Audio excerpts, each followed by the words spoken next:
Oh, Tashidele, hola. Hola. Tashidele, everyone. Tashidele. Yes. Okay. Let me see the screen.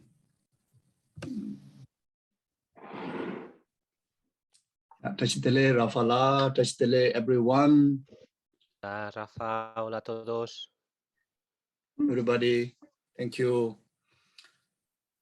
Muchas gracias. Gracias. So we start. Okay. ¿Estamos ya? Sí. ¿Estamos? Vale. Okay. Yeah. So first of all, yeah, welcome back to everyone for this session to continue very precious teaching on Bodhisattva's deeds, the 37 practice of the Bodhisattva by the great realized Bodhisattva Tome Sangpo. So welcome. Entonces, primero, daros la bienvenida a todos y daros las gracias por estar siguiendo estas enseñanzas tan maravillosas, tan preciosas por un ser tan realizado como Tome Sampo, Yalwa Tome Sampo. Yeah, so more than ever, it is so beneficial and it is so crucial, even for just one moment, even for yes, even just one virtue to be able to conduct, to contribute for the betterment of the world, contribute for the virtue and peacefulness of the world, while there's so much adversities happening on top of the pandemic. There's a lot of natural disasters happening around the world. Then on top of that, man-made disaster, the war that which is right now happening in Ukraine. So it's so unfortunate. And these are very intense adversity, intense negativities. So it requires the antidote for that. It is all the adversity is very much a result of collective karma of the sentient being. Where the collective environment, the world, the experience, it is so obvious, even though like where I am now is so far. It's very much like, geographically is completely far distant from Europe, from Ukraine or Russia. But the negative impact that, even I feel, I don't do any business. I don't do any oil business. I don't do any business, but still I feel the negative energy. I feel the suffering. So can you imagine those of the people that who day-to-day life that, they have to do business. And the business is intertwined with entire world, and how much suffering that the river is like affected everywhere, you see. So in any way, this also shows the intertwined, interdependent collective karma. So therefore, more than ever, individually, as many people as possible, as much time as possible, to individually as well as collectively like this, gather to do as much virtues as possible. So which is similar, like during the Dharma discourse, it is regarded, a tremendous collection of virtues, merits, so that we can dedicate the merit for the cause of the world peace, to overcome the suffering that's going on. At the same time, contribute, more positive energy. So for that reason, I think, our time to be together is really, really essential and meaningful.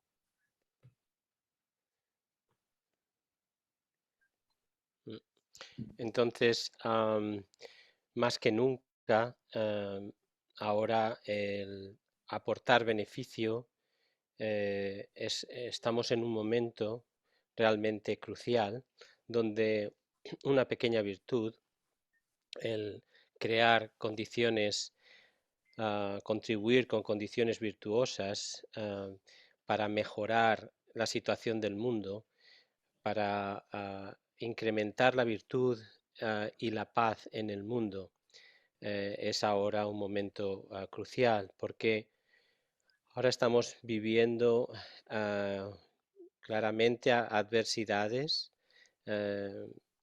Además de la pandemia, pues están existiendo desastres naturales y además de los desastres naturales también los provocados por el hombre, por los seres humanos, como la guerra. Y ahora mismo no estamos asistiendo a esta situación tan desafortunada, por ejemplo, en Ucrania.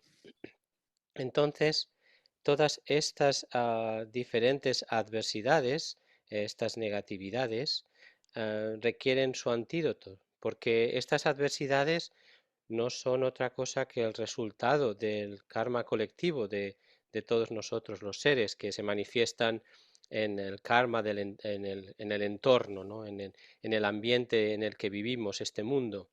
Entonces, por ejemplo, yo mismo estoy aquí tan lejos geográficamente, muy lejos de Europa, de Ucrania, de Rusia, pero el impacto negativo, ah, yo lo siento, aunque no esté involucrado en ningún tipo de negocio que directamente pueda verse afectado, como el petróleo o la energía y demás, pero sí que percibo el sufrimiento. Entonces, imaginaos a estas personas que también en todo el mundo, día tras día, sus negocios tienen que ver con eso, pues como el mundo está hoy en día tan interconectado, pues nos está afectando a todos, afecta a todos. Y esto es una muestra más de esta interconexión, de esta interdependencia, como es un karma colectivo.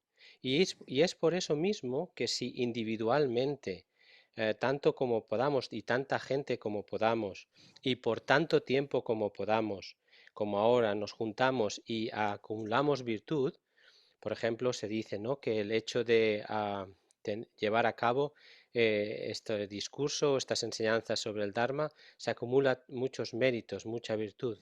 Pues el tratar de, en este momento tan crucial, todas estas virtud, dedicarla para que este sufrimiento se extinga rápidamente y que dedicarlos para la paz mundial, pero además también toda esta energía positiva, dedicarla para que se vaya acumulando, ¿no? Para que exista más energía positiva en el mundo. Por eso hoy mismo el estar juntos es muy esencial e importante.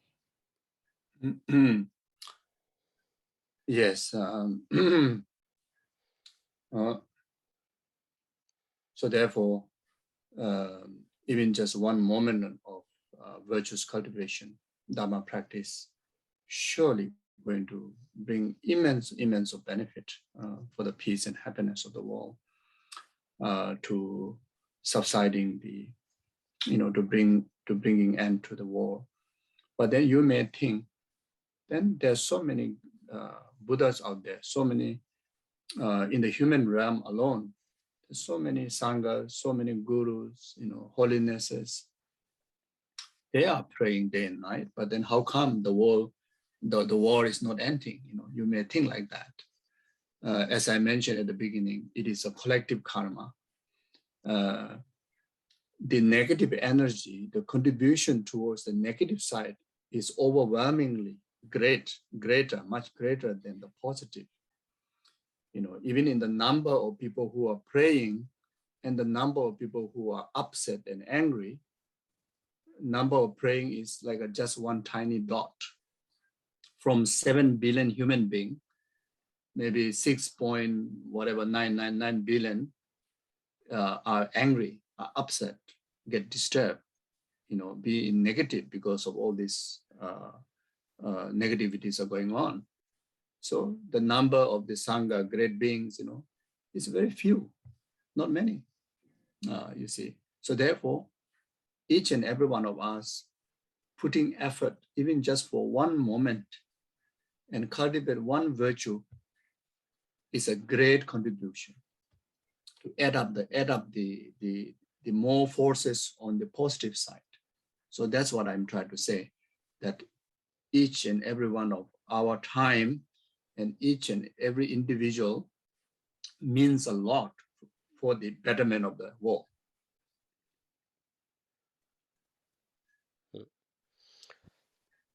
Por tanto, solo un instante, un momento en el que cultivemos la virtud, cultivemos el Dharma, es vital para traer este beneficio y esta paz y acabar con la guerra. Y puede surgir la duda, ¿no? Que, bueno, si hay tantos Budas, hay innumerables Budas, incluso solo considerando el reino humano, y tantos maestros, gurús, sangha, tantas santidades que día y noche están rezando por la paz y no acaba. ¿Cómo es posible esto? Entonces, es debido al karma colectivo y si lo pensamos bien, es mucho mayor el peso de la negatividad que el lado positivo.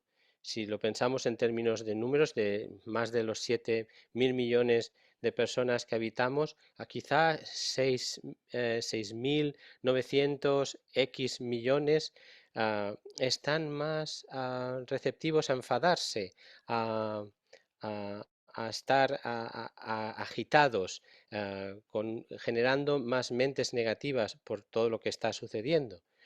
Mientras que el número de la sangha, de los grandes seres, en proporción no son tanto. Por eso es tan importante que cada uno de nosotros, de nosotras, todos y cada uno de nosotros y de nosotras, ya sea cuenta cada instante, ¿no? Cada instante y cada virtud cuenta, porque es la mejor contribución para así aumentar la fuerza del lado positivo. Por eso he querido yo enfatizar que si queremos mejorar este mundo, es importante desde el punto de vista de que cada uno, cada una, cada individuo y desde el punto de vista del número de personas que lo hagamos y cada momento, el tiempo que dedicamos a ello. Yes, so now take a moment to feel the suffering that, the people under the war, natural disaster that they are going through. Then of course, the suffering of the samsaric, all sentient beings, especially the three lower realms, that the suffering that they go through. So, yeah, especially right this very moment, those under destructions of war and sickness, and the natural disaster, keep in our heart and try to feel from the depth of our heart and express wholehearted, sincere love and compassion. And then after that, we will, after short meditation, then we will do the setting of the altruistic motivation, bodhicitta, refreshing our refuge in Buddha Dhamma Sangha. Then after that, make salutation to Guru Shakyamuni Buddha, and salutation to our lineage Guru, His Holiness Dalai Lama. Then after that, we will resume the teaching. Okay. Entonces, os pido que tratéis ahora, durante un momento, el tener presentes a todas estas personas que están sufriendo ahora tanto debido a la guerra o a los desastres naturales. También tener presente el sufrimiento de todos los seres en el samsara, especialmente aquellos en los 3 reinos inferiores sufriendo, experimentando el sufrimiento del sufrimiento. Entonces, tratad de ahora, ¿no?, reflexionar y tener en vuestros corazones todas estas personas que están asistiendo a estos sufrimientos de bien la guerra, de la enfermedad, etcétera. Y sentir desde lo más profundo de vuestro corazón un amor y una compasión sincera, tratar de generar estas mentes, y después de esto, después de meditar un tiempo de esta manera, estableceremos la base para desarrollar la bodhicitta y refrescaremos nuestro refugio, haremos las alabanzas al Guru Buda Sakyamuni y a todos los gurús del linaje, como su santidad Dalai Lama y demás, y retomaremos las enseñanzas. Meditemos durante unos momentos.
Sangye Jodan Zoye Jonan La Janju Badu Dane Jazunje Daji Zoye Be Sonamje Dola Benje Sangye Jubara Isho Sangye Jodan Zoye Jonan La Janju Badu Dane Jazunje Daji Zoye Be Sonamje Dola Benje Sangye Jubara Isho Sangye Jodan Zoye Jonan La Janju Badu Dane Jazunje Daji Zoye Be Sonamje Dola Benje Sangye Jubara Isho Semje damje dewa dang dewe judan dembra juje semje damje dunga dang dunga je judan rawa juje semje damje dunga mebe dewa dang mi rawa juje semje damje nyeri jadang yedan rawe dang yung lan dembra juroje semje damje dewa dang dewe judan dembra juje semje damje dunga dang dunga je judan rawa juje semje damje dunga mebe dewa dang mi rawa juje semje damje nyeri jadang yedan rawe dang yung lan dembra juje Semje damje dewa dang dewe judan dembra juje semje damje dunga dang dunga je judan rawa juje semje damje dunga mebe dewa dang mi rawa juje semje damje nyeri chadang nidan ra tanyo la nebra juru ji Gangi doze ne zone dawa damje bambe chire dambe chune tuenze bang godam de lan cha se lo dongyi ninje sondo jube lam seje senje kanje dende gun chana pemo tenzin jazo la sowa debzo da gyu jinje lo. Okay, thank you.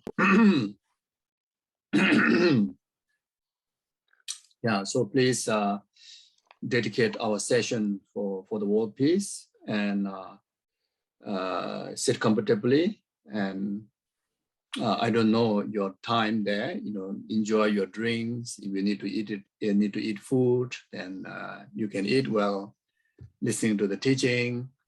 So very much Rafala and myself will blah, blah, blah, but you all just relax, okay? Entonces, si dediquemos esta sesión para la paz mundial, primero sentaros cómodos, cómodas, no sé qué tiempo es ahora para vosotros, si tenéis que comer, pues comer, o disfrutar de vuestros sueños. Bueno, el caso es que escuchar las enseñanzas relajadas, y mientras tanto, pues yo, claro, haré bla, bla, bla, y Rafa también hará bla, bla, bla. Yeah, so since we altruistically dedicated the session, every single moment of your time for such a great purpose, then even you fall asleep, you already achieved the purpose. No worries. Porque como hemos dedicado cada momento con este propósito, gran propósito altruista, aunque os durmáis, ¿no? El propósito ya estará logrado, ¿no? Ya estará conseguido.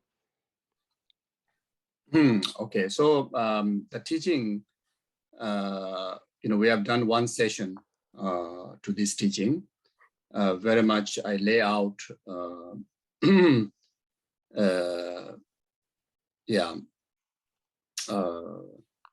few headings.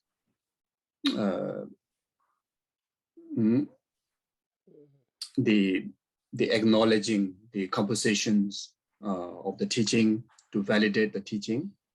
Then the second one is to know the benefit of the teaching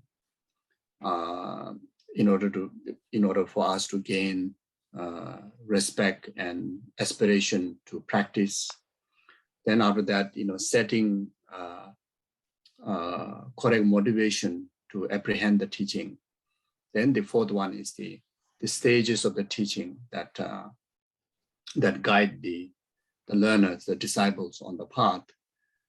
Then, so within the fourth category, again, there are 4 sections. The first one is the meaning of the title. Then after that, making salutations.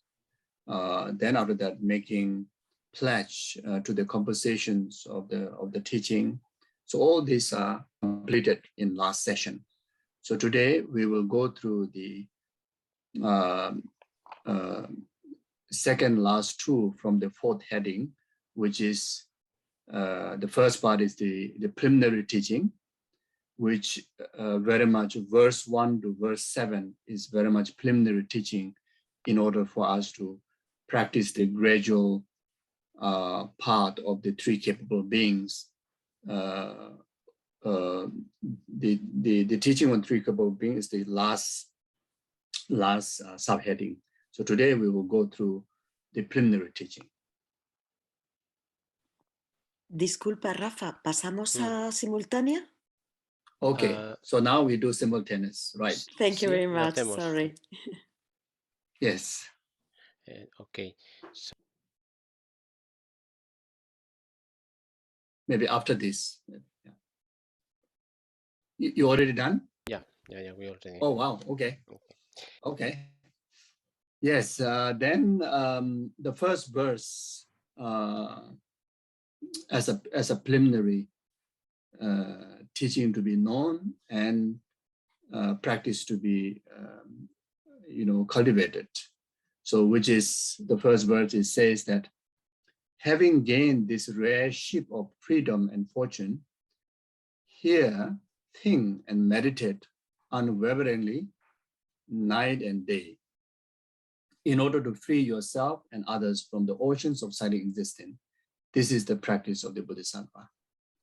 So very much in all the teachings, whether to do with the Lamrim or Lojong or Tantra or different varieties of sutra, whether in the wording is mention of these preliminary teachings or not, the preliminary teachings are definitely exist there.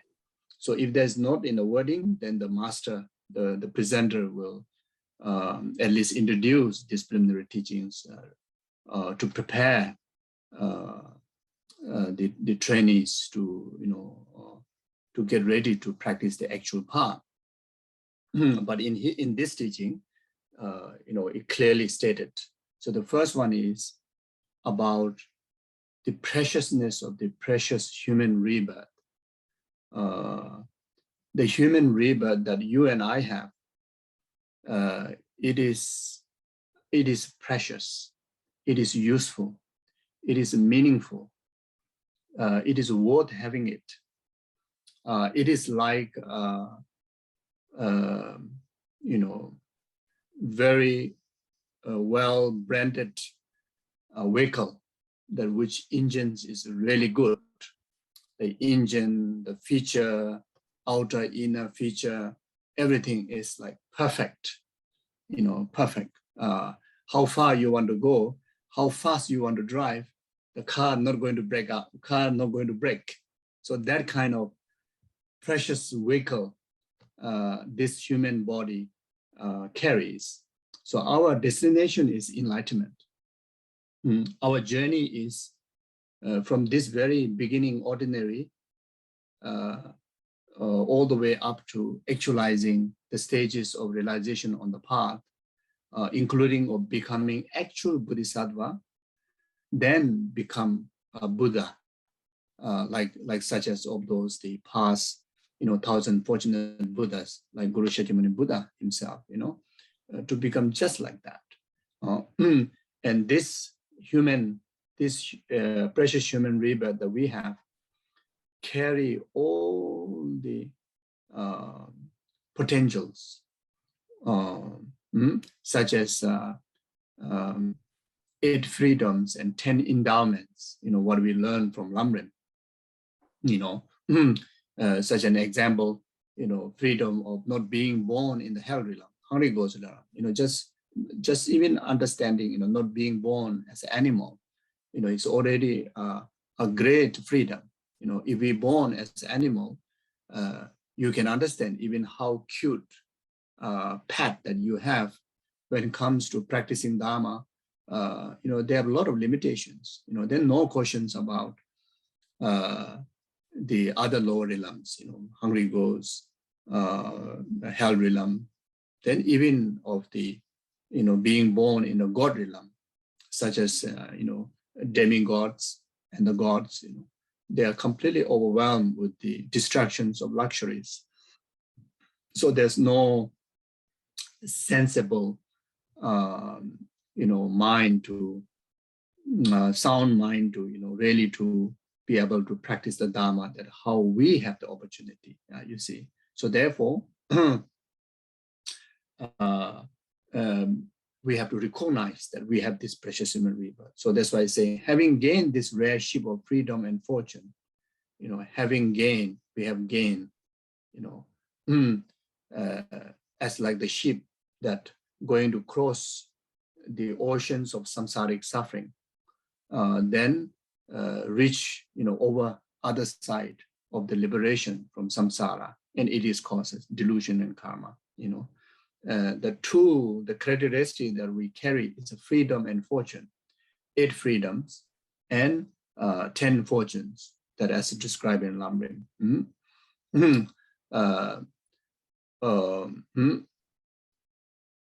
So while achieving this 8 freedoms and 10 endowments, or achieving this, the human life exactly that you and I have, which have interest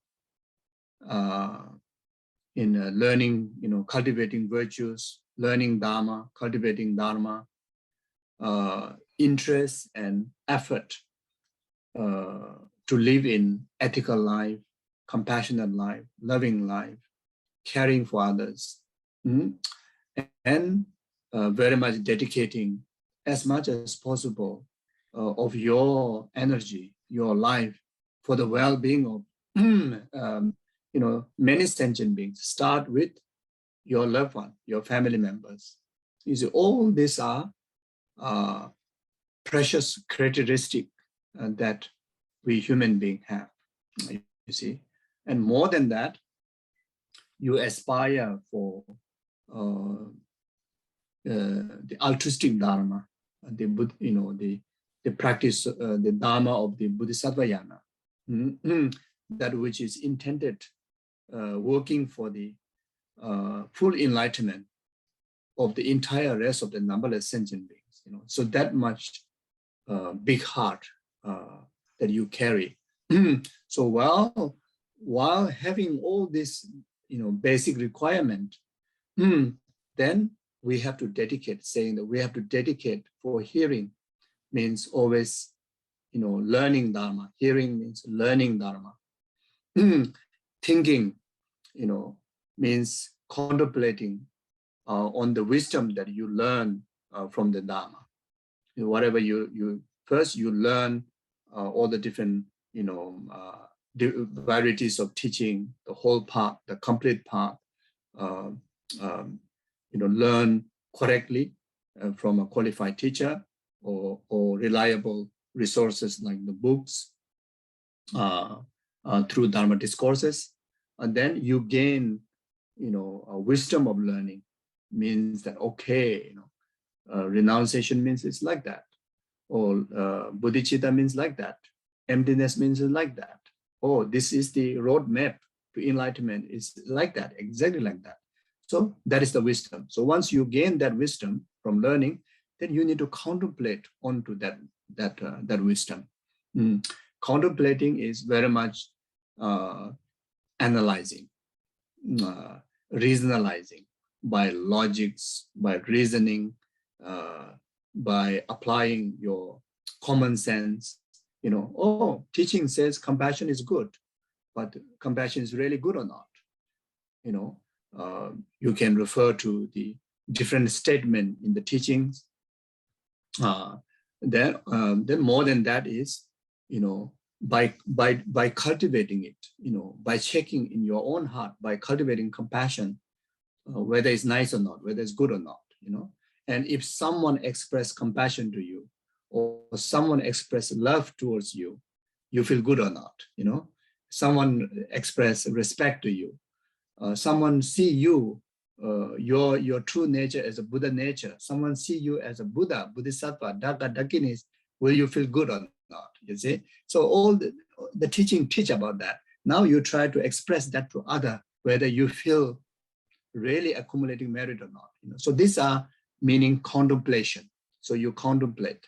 But if you don't have a wisdom of learning, then there's no basis to contemplate. So first you have to learn. Then you gain a wisdom from that. Then you contemplate on that. Then once you contemplate, then you say, oh, I see, yes, really true. What the teaching says, what the teacher says, now I try to rationalize, it really makes sense. Yeah, so this is definitely confirmed. It is good one.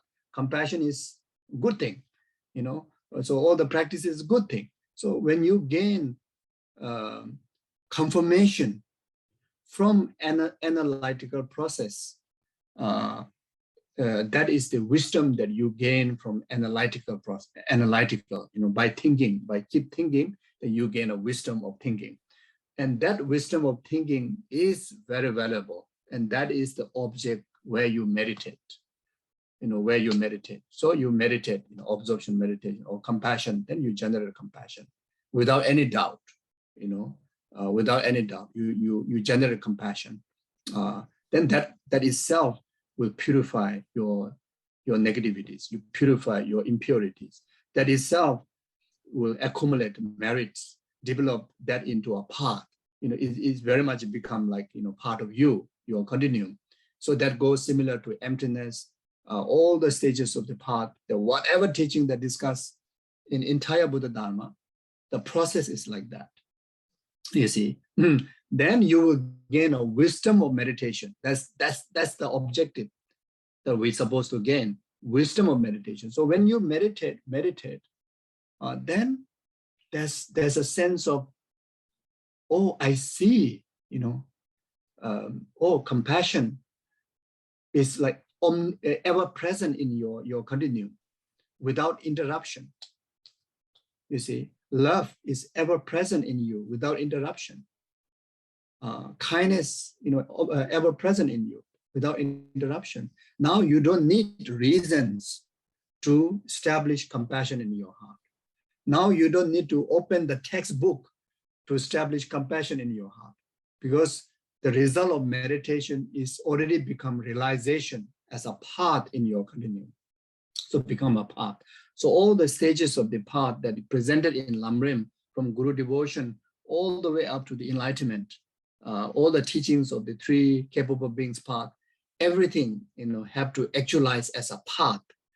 So process to actualize as a path is learn, gain wisdom of learning, think, gain wisdom of thinking, then meditate on it, then gain wisdom of meditation.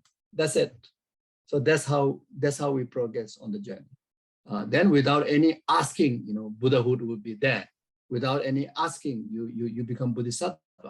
Without any asking, you enter into the path.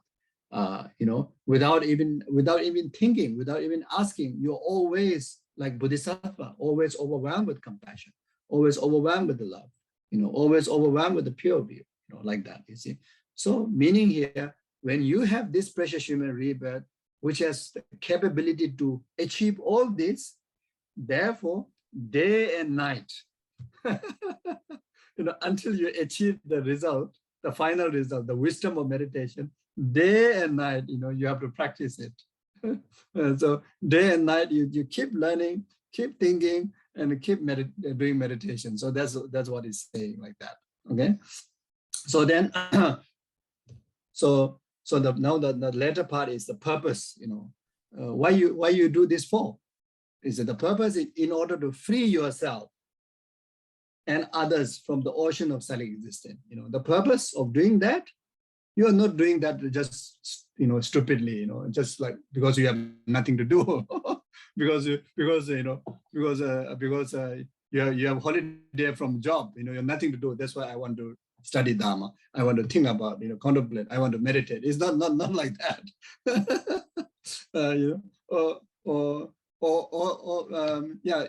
So not for that reason. The reason is truly good for you. And not only truly good for you, truly good for the rest of the others, starting from your loved one. For some people, you don't really care about yourself, but you care so much about your children. You care so much about your wife. You care so much about your husband, isn't it? There are some people like that. For me, it doesn't matter. I suffer, doesn't matter. But I cannot let my loved ones suffer. You see? So now, if you do that, if you study Dharma, contemplate Dharma, meditate on Dharma, not only good for you, but it's good for your loved one too. You see? The whole purpose is in order to free yourself. Free from what? Free from the contaminated aggregates, which is called samsara, the contaminated person, the samsaric person, and the contaminated environment, the contaminated world, the very complicated world, free from this samsara, and it causes the karma, negative karma, and it is initial root is the delusion, the ignorant. So free ourselves from there, and by freeing there, where do we go? We go for the pure land. We go Sukhavati, Buddha's pure realms. Best to actualize, enlightenment. So that's the benefit. So it's not only for yourself, also beneficial, free others. It will help if you practice. You naturally contribute freeing your loved one, your parents, your children. Not only that, rest of the other sentient beings. The rival effect, as I mentioned at the beginning, the whatever negativity is going on, whole world is affected. Everyone is affected. Is the rival effect? Similar magnitude, greater magnitude. When you practice, your benefit also reach the rival effect, reach to entire numberless sentient beings. So like that, you see. So therefore, in order to free yourself and others from the oceans of self-existence, and this is what Bodhisattva practice. So you think Bodhisattva or something is very strange, something is like so far away from us. Not really. Bodhisattva can be yourself. Yourself can be the Bodhisattva. If you practice like that, this is the practice of Bodhisattva. When you practice like that, then you are practicing exactly like the Bodhisattva. And if you are able to achieve sustainable practice like that, then you will really become the real bodhisattva, not just not just through cultivation, but you really become, your system become bodhisattva. So it's talking about that. So in short, recognize the preciousness of precious human rebirth. So therefore, by recognizing, we cannot waste our time in distractions, like sensual distractions. We cannot waste our time with the worldly distractions. Sensual distractions are, just to have a nice music in your ear, just to have a nice color in your eyes, just to have a smooth touch, the blankets, the clothes, nice shoes, or nice taste, like just some delicious food, then you are completely over the moon, happy, enough. My life is meaningful, So that is not good enough. That's called sensual distraction. Yeah, you should enjoy good food. You should wear nice clothes. You should always see beautiful things. You should always hear beautiful musics. But everything take onto the path to be free from samsara. Onto the path to enlightenment, onto the path to bring benefit to others. So whenever you see beautiful flower, Om Ahum, I offer to all the Buddhas. This is so beautiful. I offer to all the Buddhas. And whatever merit that I achieve, I dedicate, this war to be end. I dedicate all the suffering beings to be free from. So this is what it means, take onto the path. Not just say, wow, this flower is so beautiful. I love it. Finish. So that's so you can do more than that. You can do more than that. Then when you get a delicious food, delicious drink, wow, it tastes like nectar. So I offer Om Ahum. I offer to all the numberless Buddhas. Whatever merit that I accumulate, I dedicate for the peace and happiness of all sentient beings. You wear nice jewelry. Oh, wow, so beautiful. I like it so much. Om Ahum, I offer to all the Buddhas.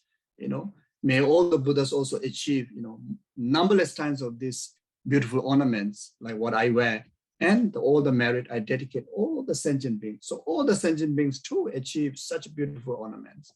You see, so like that. So similar when you do makeup, you adorn yourself, you happily, and you offer that, because we offer gold to Buddha, isn't it? We do makeup on the Buddha's face, Buddha's statue, isn't it? So similar way, we call gold offering. Then we do our whitewash to the stupa. We paint whitewash. So much merit. We do that, isn't it? Now, since you need to whitewash yourself, since you need to make up yourself, you regard this is a precious human rebirth. This like wish fulfilling jewel. This carry Buddha nature. So this is like a stupa. This body of mine is like a stupa.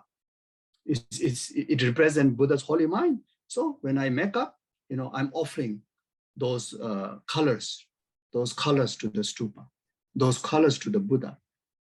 All this practice we can do. That means we're taking everything onto the path to enlightenment. You see. Then distraction towards worldly concern. Very much meaning that whatever you do is very much about this very lifetime's benefit. You don't think for the greater benefit of future lifetimes, like enlightenment. You don't dedicate the benefit of others, rest of the other sentient beings, who in actual reality interconnected to you. All the rest of the sentient being has been your mother before, like that, your teacher before, your benefactor before, your brother, sister before. You see, so if someone only think about just few members of your family, you are not using full potential of your heart, your altruistic heart. You see, you only think for this very lifetime's purpose. Even you do practice, say, okay, may I be happy, may I be rich, may I have a long life. That's it. As long as I have that, I'm good. So this is very small-minded. We have a greater capability. Is yes, I dedicate my practice all the goodness for this lifetime to be, abundance, but also abundance in the rest of the future lifetimes with abundance of virtue, abundance of service, abundance of working for the benefit of all sentient beings all the way up to the enlightenment.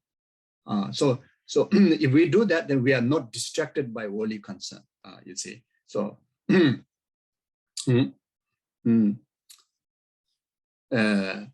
yes. So when you recognize the preciousness of human rebirth, then you're able to, have this mindfulness. Then you are very much like utilizing this great sheep.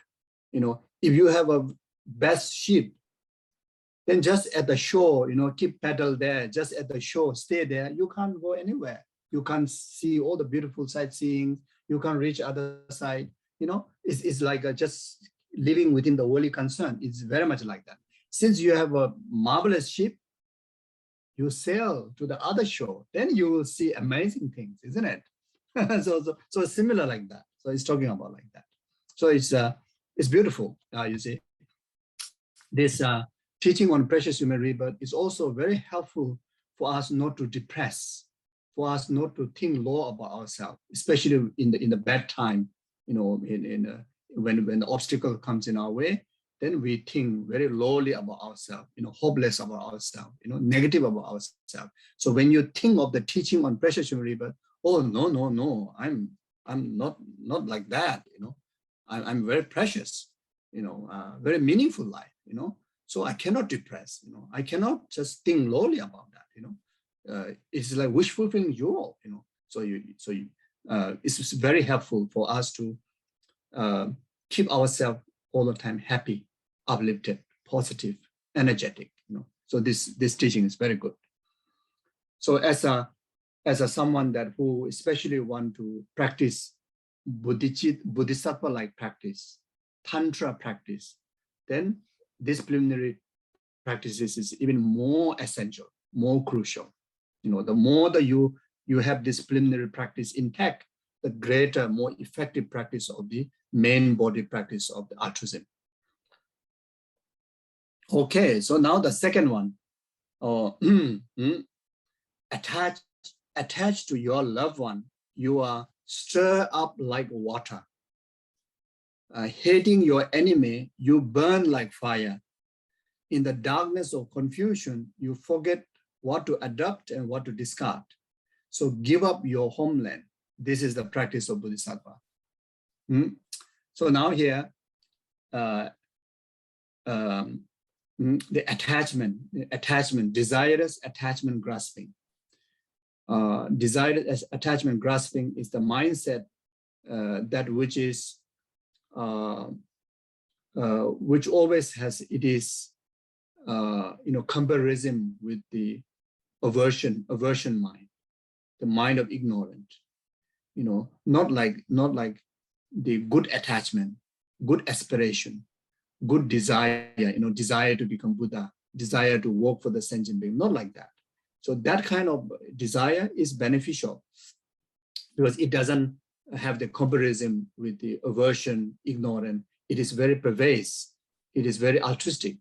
But the attachment, desirous attachment that which fall in the category of negative, then which is referring to the one of the three partial attitudes, the attachment, anger, ignorance. So this here is talking about the first one of the three.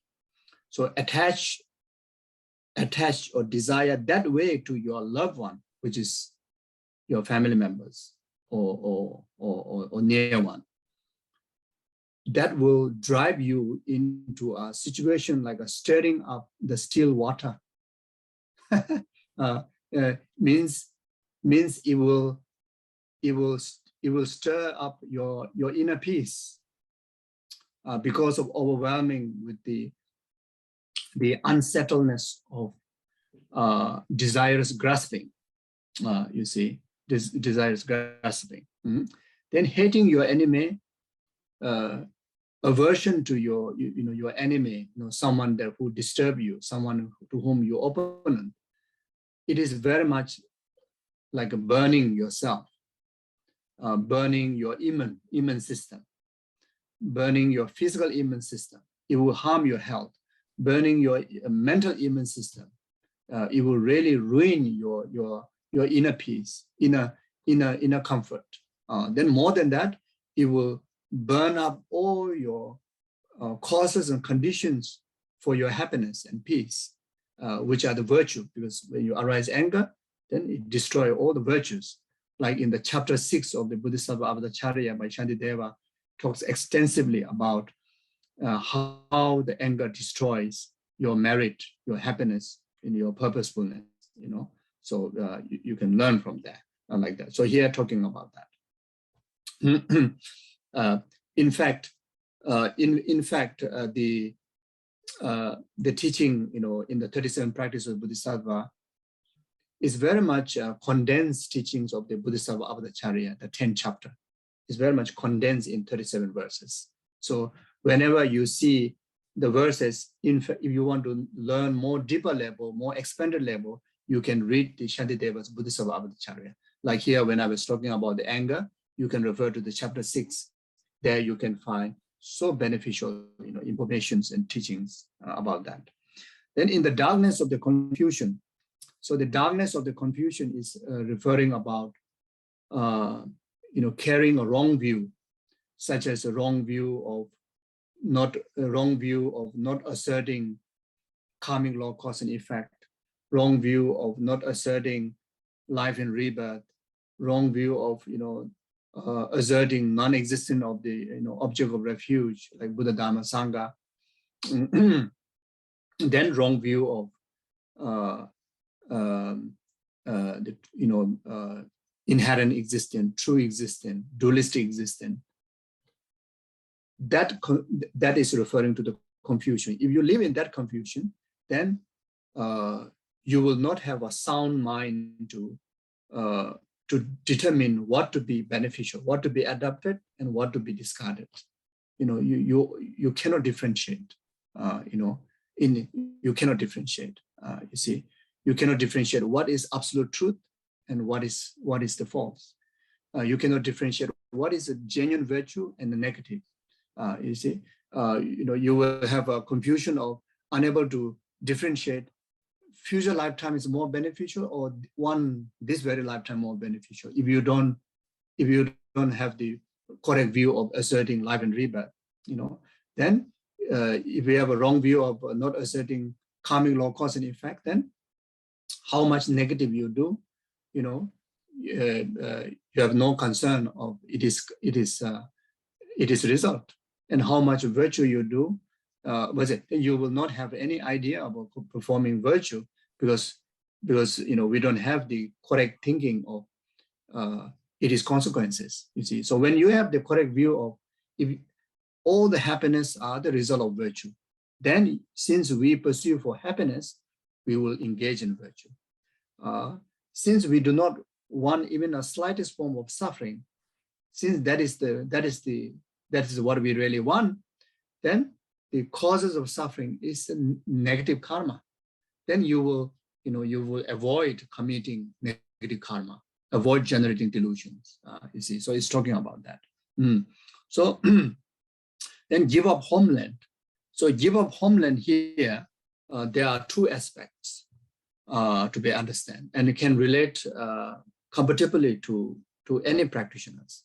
You see, so those of lay practitioners who have family members, businesses, then giving up homeland is not talking about give up your country, give up your family life, give up your responsibility. It's not talking about that.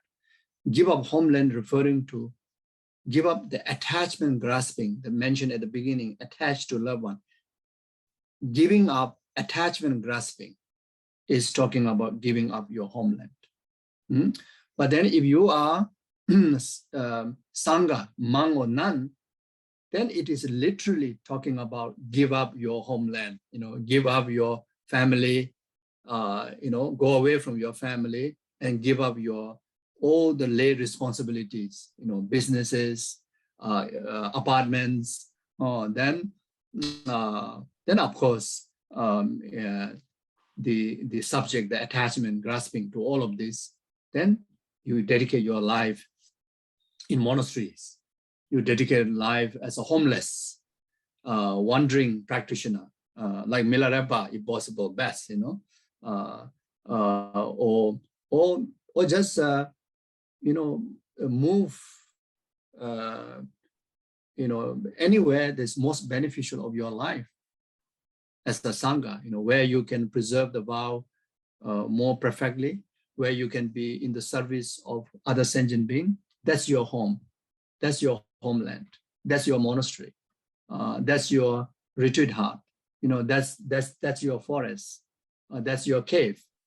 You see. So it doesn't mean like, you know, you have to go away from city. It also doesn't mean like that.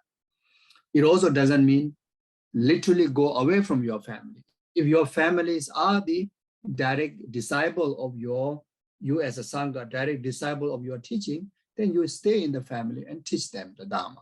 That's your retreat place, you know. But the subject, the attachment grasping, has to be renounced. So like that. But as a beginner or monk and nun, there's a benefit of literally giving up homeland, you know, for beginner monks and nuns, renouncing, you know, going far away from your loved one. It is very hard. It is very heartbreaking.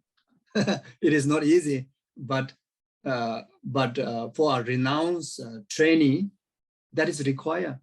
It's very painful transition, but it is so beneficial. It is so beneficial, you see.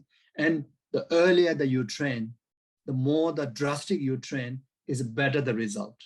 You see. So therefore, sometimes you learn about the monks and nuns' life, especially those who become monks and nuns when the little kid, you know, you feel very painful about their life, you know, separating from their mother, you know, and staying with a stranger in the monastery with so many disciplines, you know, you find that is heartbreaking. But for long term, for the journey of renounced life, that is more beneficial than training the later part of your life. So like that. Okay, so conclusion is, for the main thing here about giving up homeland is give up attachment grasping.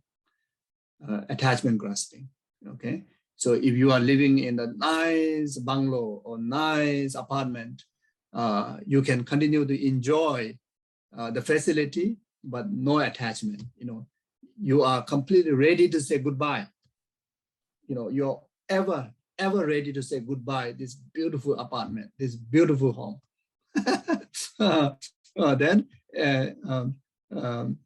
Then ever ready to say goodbye to the most caring, loving family members and friends, you know, who really care for you, you know, unbelievably, you know, caring way, you see.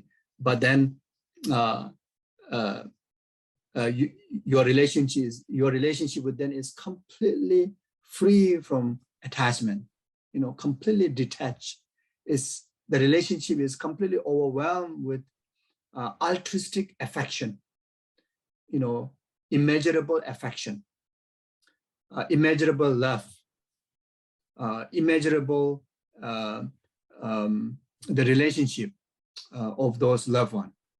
Then, if in case that they disappoint you, your love never degenerates.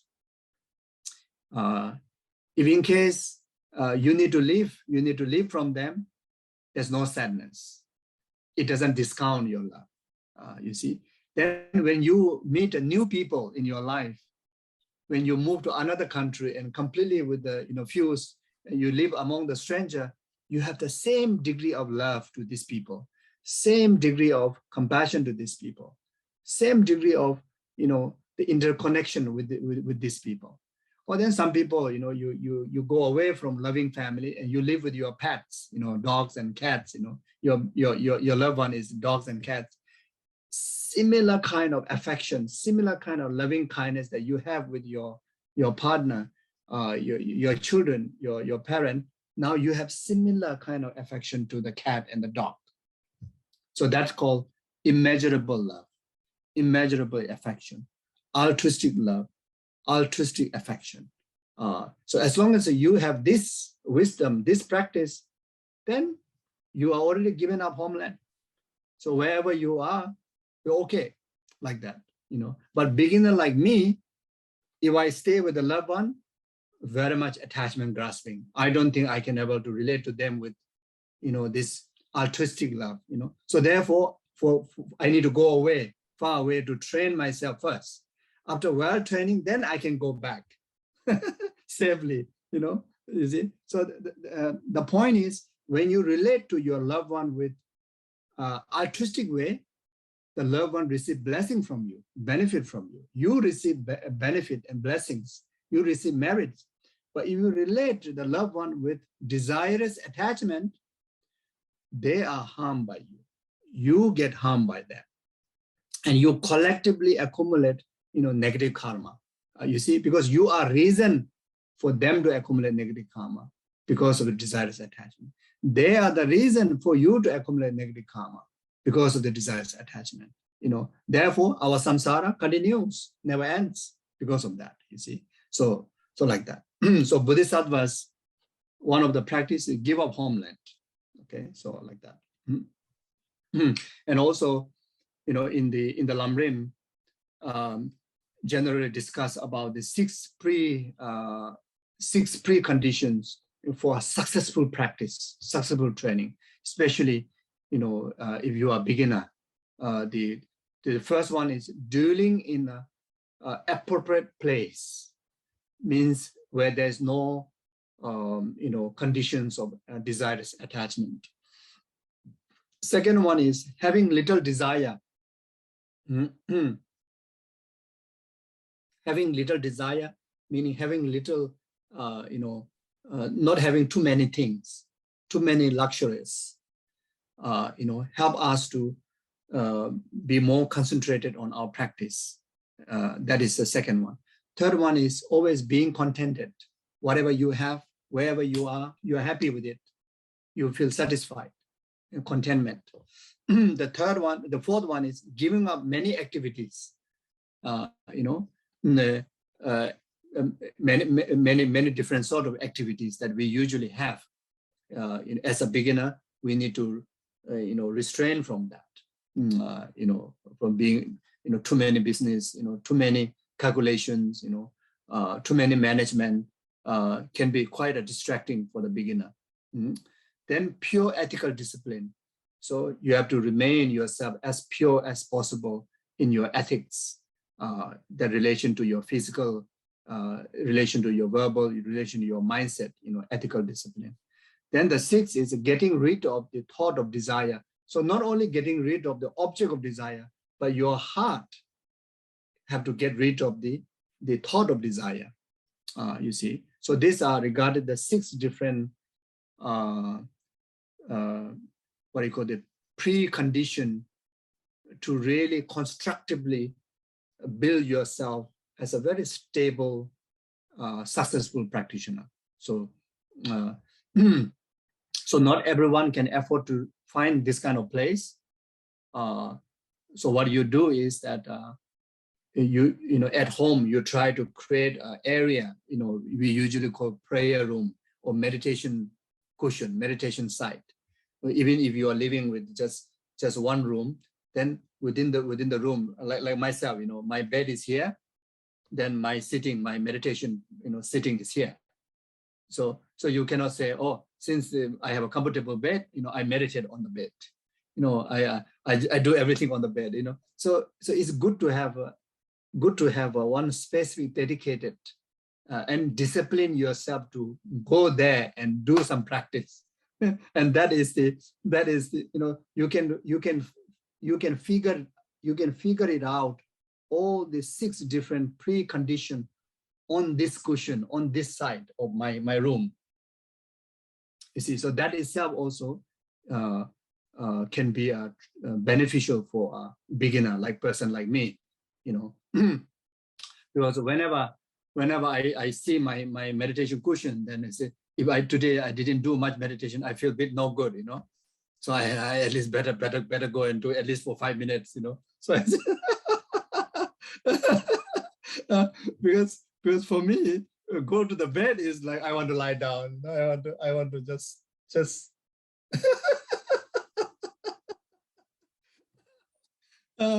you see, so so sometimes, you know, I try to put the books everywhere, you know, even on the bed, you know, just hoping to read. But then when it comes to bed, it's like, so I want to fall asleep, want to cover blanket, you know. But then on the table, then next to your meditation, you know, that you stack up all the books, and you say, oh, I stack up, you know, so much dust, and I better read at least few pages. You know, so kind of like that. So like that. So, but if you can afford, then you can, you know, like, I mean, many Spanish, many of you, you know, you travel Tibet, you know, India, Nepal, in Himalayas, you know, and do a lot of retreat. I think many of you have done so much. So this is also you know, you are giving up your homeland for 1 week, you know, 1 month. But then if you go for you know, normal leisure holiday, then maybe that may not be a training of giving up your homeland, but you need to go for like pilgrimage. You say, okay, I go for, you know, this 8 major Buddha's holy place.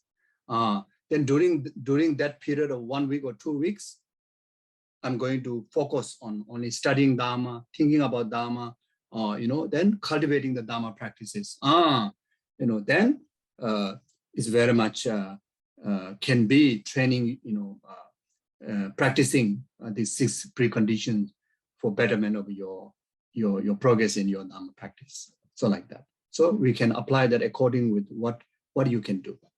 Okay, so now we move on to the 3rd verse. Is it? Okay, yes, 3rd verse. By avoiding bad object, disturbing emotion gradually decrease. Without distraction, virtuous activities naturally increase. With clarity of mind, conviction in teaching arise. Cultivate seclusion. This is the practice of Bodhisattva. So the verse 3 is very much the reason for the verse 2. Why you need to, you know, give up the homeland. Why you need to have these 6 different type of preconditions to practice. If you have these 6 different type of preconditions to practice and give up homeland, then you're able to practice better. So it's by avoiding the bad object means negative places, you know, negative friends.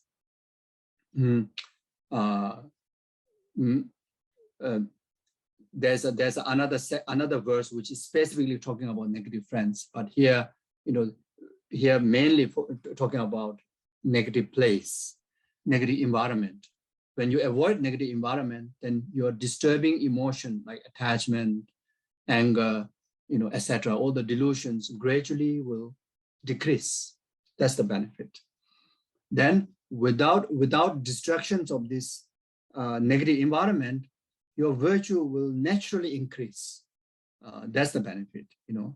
Then when the virtue is increased and negatives are decreasing, is very much like cleansing your mind. So you gain a clarity of your mind. You know, you achieve clarity of the mind. When you have the clarity of the mind, you have genuinely, naturally, the conviction in the teachings of the Dharma. You know, you have a more established faith. You have a more established conviction.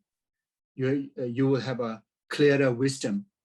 You know, and you will have a joyous effort in the practice, and you will enjoy practicing it because your conscience is very clear, your mind is very clear, and because of less distraction and more positive vibes around you.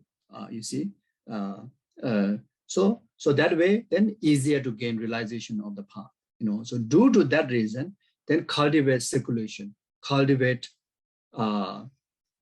retreats. So, you know, seclusion is referring to retreat.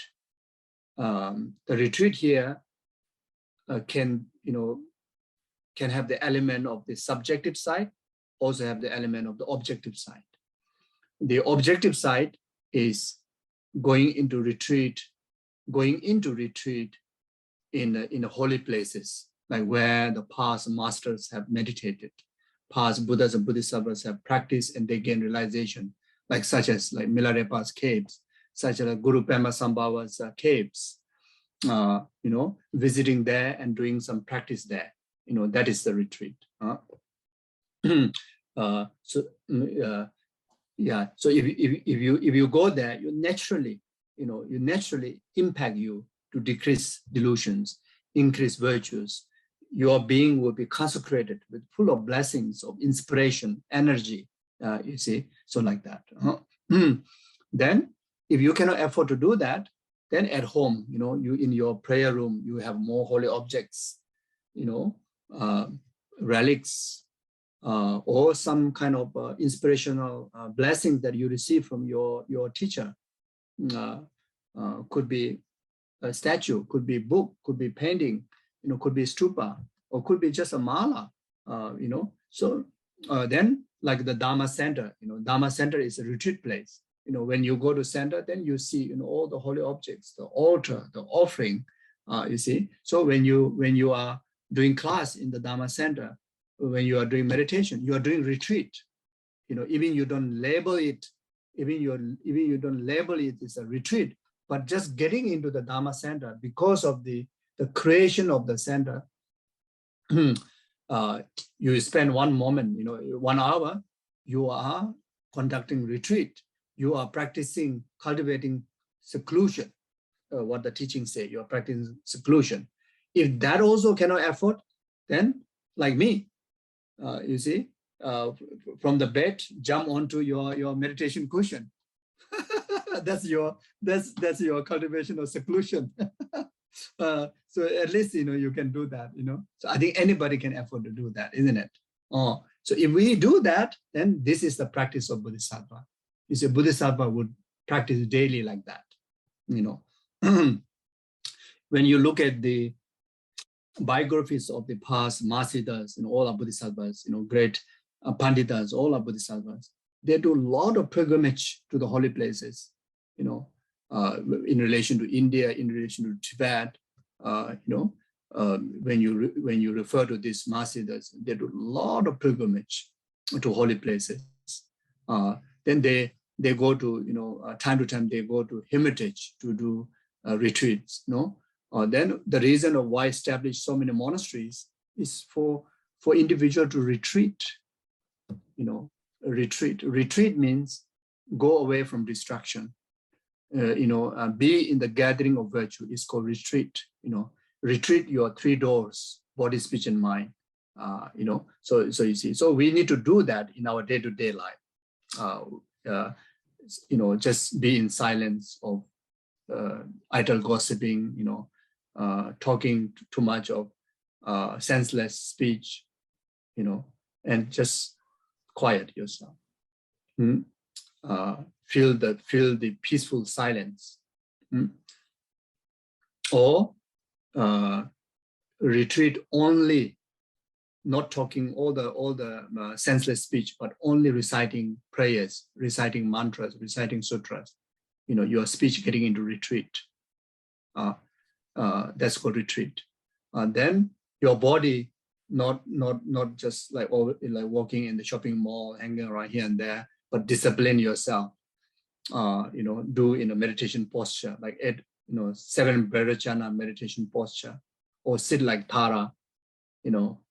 Sometimes sit like Tara, sometimes sit like Maitreya, sometimes sit like Chenrezig, sometimes sit like Buddha.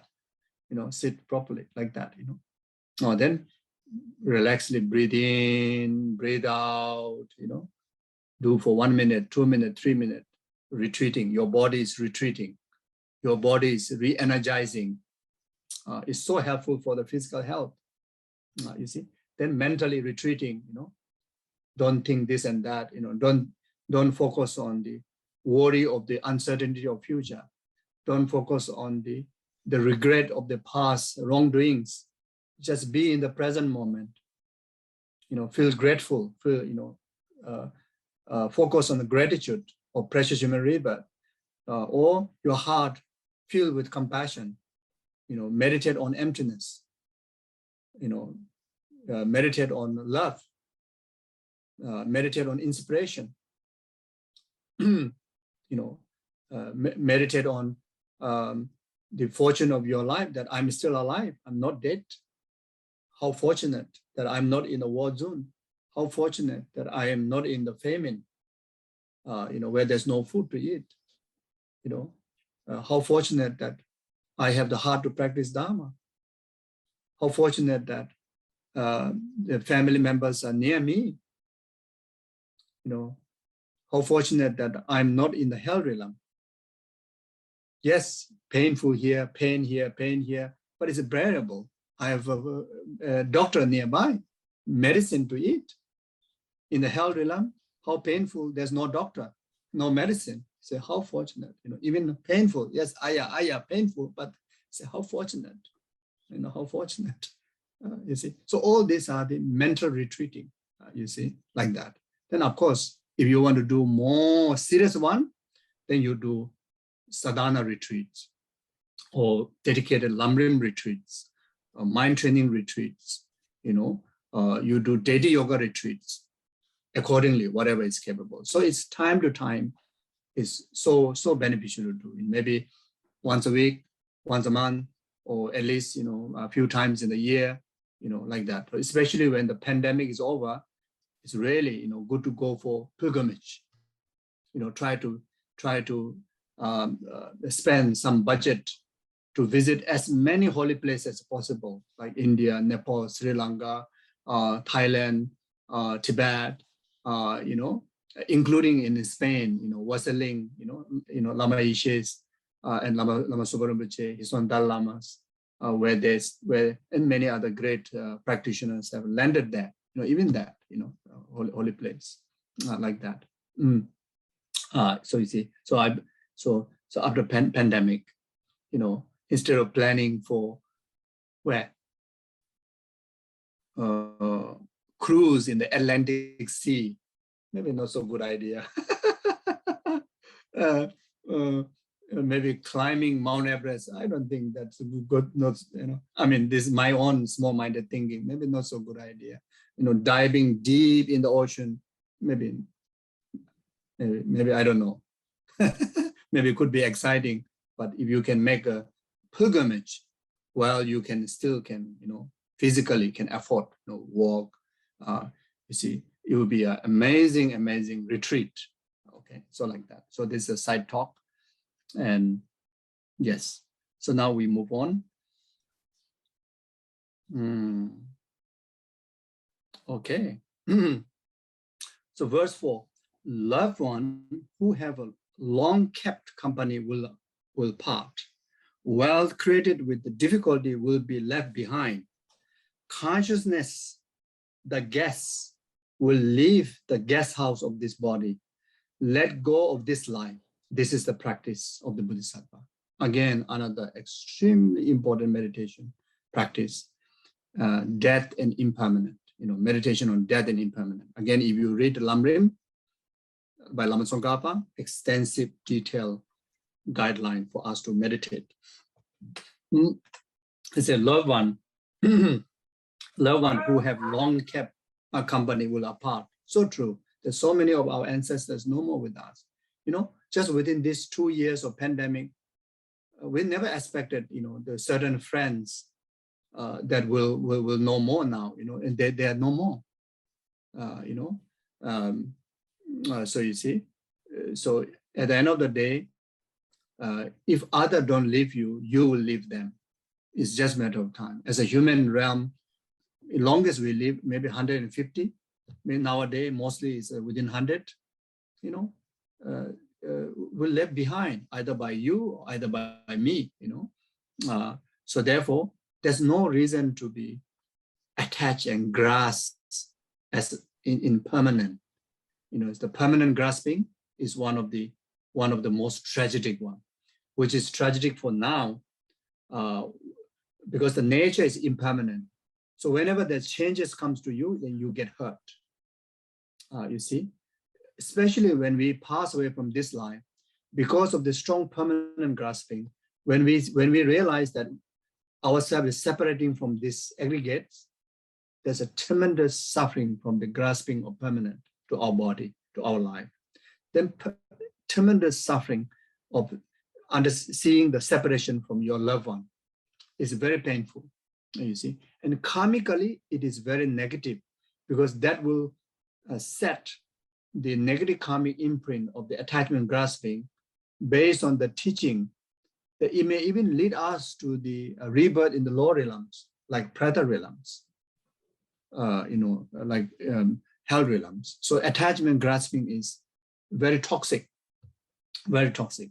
So now, by understanding the reality of impermanent nature, the relation with you and your body, you and your identity, you and your wealth, and you and your loved one, especially you and your loved one, with that knowledge, then live in the present moment with full of love, full of respect, full of service to each other, knowing that the departing of each other can be next moment, possible of any next moment be the separation. So who can tell you the definite time, isn't it? Buddha won't tell you, Jesus won't tell you, Allah won't tell you, Shiva, Krishna won't tell you.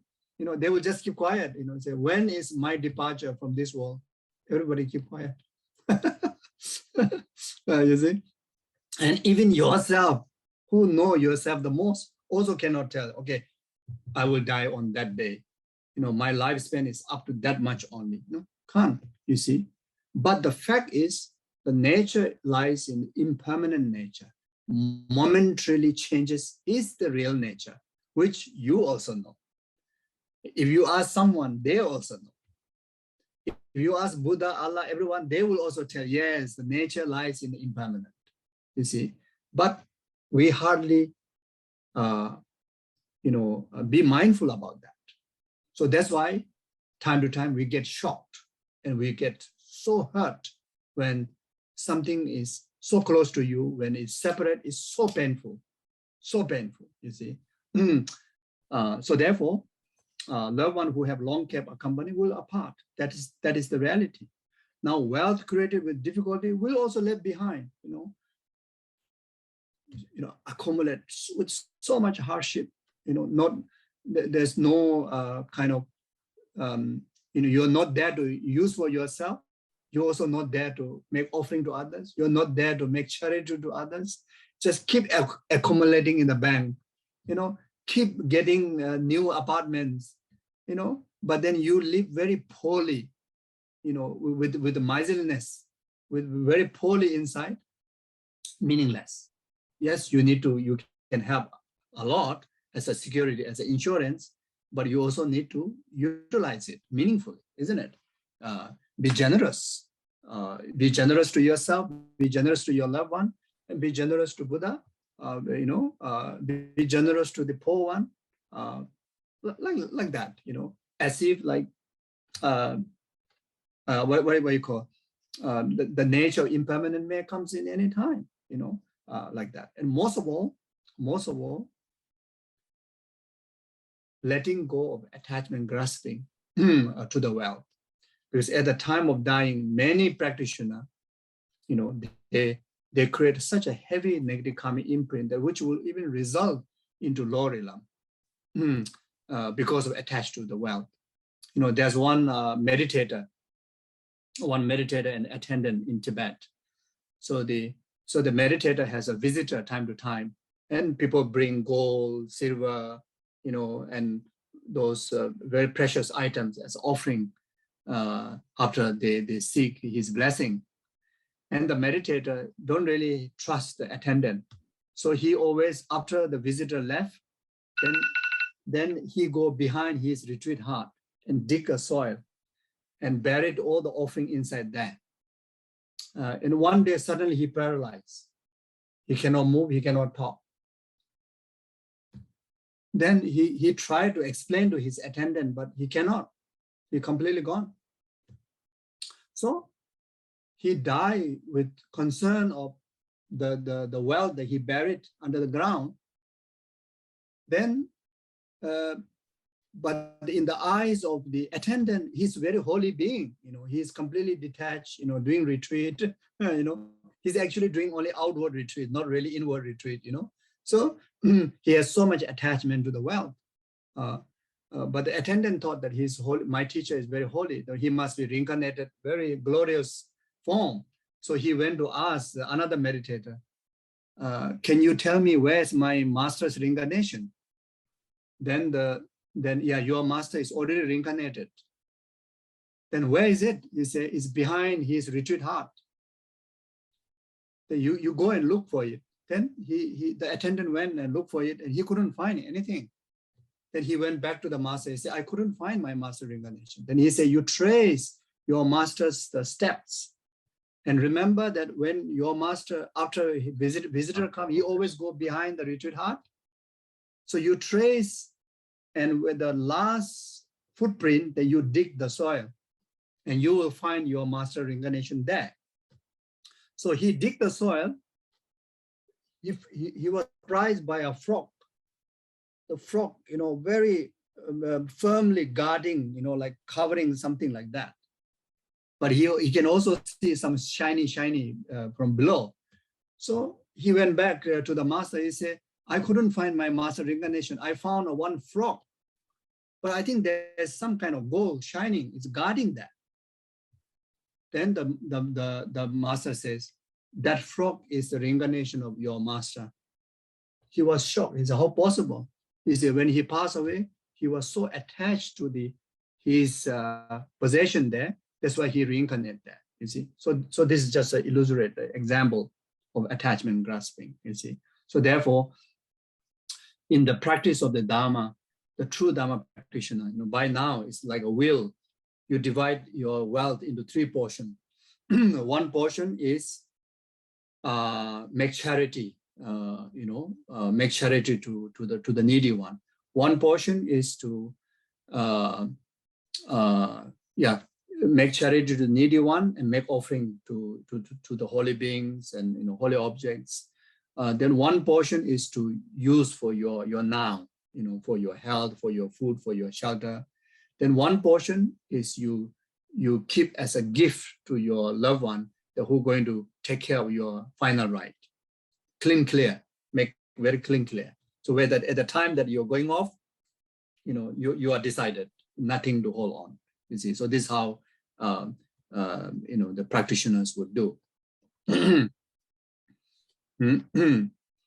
Then not only wealth and loved one, but even our body, which is the greatest object of our attachment, will leave, because body is very much like a guest house where our consciousness, renting it for just duration of time of, our life. Then after that, we'll depart. But we don't think that way. We don't understand that way. We attach as this body as a me, as a mind. It's like inseparable, and we kind of grasp as a permanent. You see. So even we have a little mark, we feel disturbed. Even we get slightly, different kind of shape, beyond your expectation, you get panic. You see. Then your body got some kind of sickness. You freak out, as if this is like causing you to separate, which is not possible. Because you've been holding on to it. So you get so much suffering. So much fear. You see, because of permanent grasping. Then worse than that, when we go through near death, the death process, the dissolution of the 5 elements, then there are 80 different mental conceptual dissolutions, which are very much like untying the grasping knots, like one by one. Those 80 different type of conceptual dissolutions can be very frightening. can be very scary. And all are major play of the attachment grasping, because of that. The attachment grasping to your body, especially to your body, your aggregates, you see. So now, while we are still conscious, then we train our mind to understand this body is just a temporary. Your consciousness going away from this body doesn't mean you disappear. You don't have to fear. Like, it doesn't mean that you completely banish. We don't have to fear that. The consciousness never stop its continuation. And more than that, the continuation can be better and better. Better and better position if in the present moment you practice the Dharma. Better and better position. This life, the emotion bit up and down. Maybe next life, your emotion very stable, always peace. Maybe you are in the Pure Land of the Buddha. Maybe Cheresi Pure Land, Amitabha Pure Land.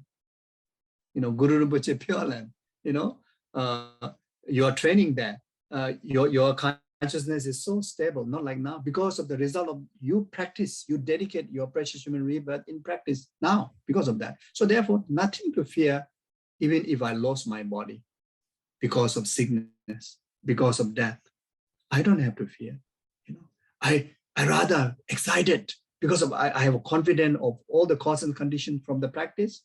When I take new rebirth, I'm going to have a fresh new body, youthful body, which you appreciate so much, isn't it? Who want to get old? Who appreciate getting old? Who appreciate getting sick, isn't it? Now you're going to have a new guest house, new guest house, very, very, very, very beautiful guest house. You see, so this can be educated on the basis of the impermanent nature, the relation between your continuum and your aggregates, physical aggregates. So when you start to educate like that, when you think like that, understand like that, cultivate like that, then you are completely free from bothering of separation, not only from the loved one, not only from the wealth, even from your body. So therefore, let go of this life. It doesn't mean you die now, we die now. It doesn't mean that. So let go of attachment, permanent attachment, grasping to this body, this wealth, this loved one now. Let go of that now. And this is what Bodhisattva practice. So this is the practice of Bodhisattva, like that. Okay, so now I'll be quick.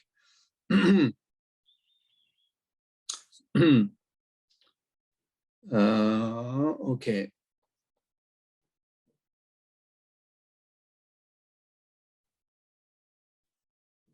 Now the verse 5, when you keep their company, your 3 poisons increase, your activities of hearing, thinking, and meditation decline, and they make you lose your loved one, and love and compassion. Give up the bad friends, and this is the practice of the Bodhisattva. So this is specifically talking about negative friends. So negative friends are, who discourage you from virtues, who discourage you from practicing, Dharma, and encourage you to be violent, encourage you to be negative, miserable. So all these are called the negative friends, you see. So one should give up a company of negative friends. So as a Mahayana practitioner, you don't discard anyone, including of negative friends, from your heart, from the object of your compassion and object of your love. But physically, it is necessary to distinct those who influence negatively to you. Physically, verbally, should distance from them.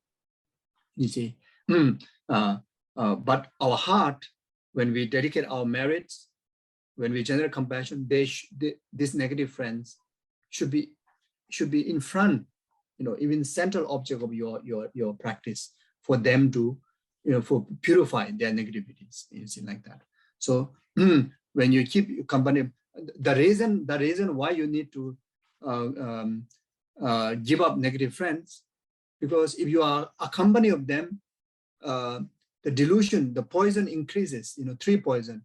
Ignorance increases, attachment increases, aversion increases because of that, Then it also decline your virtuous activity, learning virtue and dharma, contemplating in virtue and dharma, meditation on virtue and dharma, all will be declined, because of that reason, and they will make you lose your cultivation, your practice of love and compassion. Because of this reason, you have to give up negative friends. So this is the practice of the Bodhisattva. Then the verse 6, when you rely on them, your faults comes to the end. And when your good qualities grow like the waxing moon, cherishing a spiritual teacher even more than your own body, this is the practice of Bodhisattva. So now, give up negative friend, but then rely on good friends, which is called the spiritual friend or virtuous friend, also called as a teacher, virtuous teacher, also called as a guru, you see. You can also call it as a sangha. So these are the virtuous friend. We need to accompany them. We need to have the accompanies of them. We need to have a close contact with them, close relationship with them, close communication with them, have a lot of events with them. Why? Because that will help you to end the, when you rely on them, then your faults comes to end. Your faults of 3 poisons, 3 delusions will end. Then your good quality grow like waxing moon. Good quality of love, compassion, altruism, all the virtues will increase like the moon of the first all the way up to the 15 every day, like increases like that. When you stay close to Guru, close to virtuous friend, then you will have that kind of impact, cherish. So that due to that reason, they cherish spiritual teacher even more than your own body, you see. So you should cherish these virtuous friends more than your own life, more than your own body. You see, how much you attach to how much you cherish your body, now that much intensity that you should, get close and get close connected to your spiritual friends. So this is the practice of Bodhisattva, like that. So here is specifically talking about the practice of Guru Yoga. If you want to say in a different word, practice of Guru Yoga, we need to have a good intake of Guru Yoga practice. So that way, then our virtues increase, our negativities will decrease. Stay in close connection with the Guru also serve as a foundation to all your higher qualities up to enlightenment. Like that. You see, it's the root of your path. Like there are many scriptures, like Lamrim and many other scriptures. Arrays of the Skunk Sutra, Aryadeva's 400 stanza, then Maitreya's ornament of Mayana Sutra. There are so many, wisdom that we can learn the importance of the precious, precious virtuous friend or the teacher or the Guru, like that. Then number 7 is the bound himself in the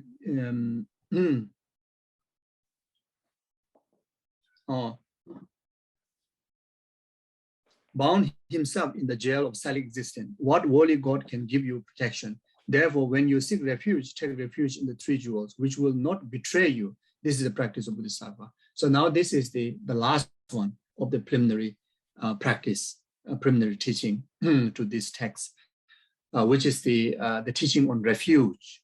So here talking about the importance of the having refuge in the right or the correct, qualified refuge, which is Buddha, Dhamma, Sangha. Not ordinary human being, not spirits, not nagas, like animals, like nagas. There are so many people who take refuge in the naga. People take refuge in the spirit. People take refuge in the ordinary human being. But as a Buddhist practitioner, that we need to take refuge in Buddha, Dharma, and Sangha. So the Buddha here is, someone who is fully enlightened, who is free from all the faults of karma, faults of delusion, faults of defilement. So that is the most perfected state of being, which called as a Buddha. So that is the object of your refuge. Then the Dharma here is referring, referring to the exalted wisdom of emptiness. Is talking about the Dharma. So because the exalted wisdom of the emptiness not only act as an antidote to karma, antidote to delusion, but it also act antidote to defilement, the ignorant of wrong view of inherent existence. You see, there are so many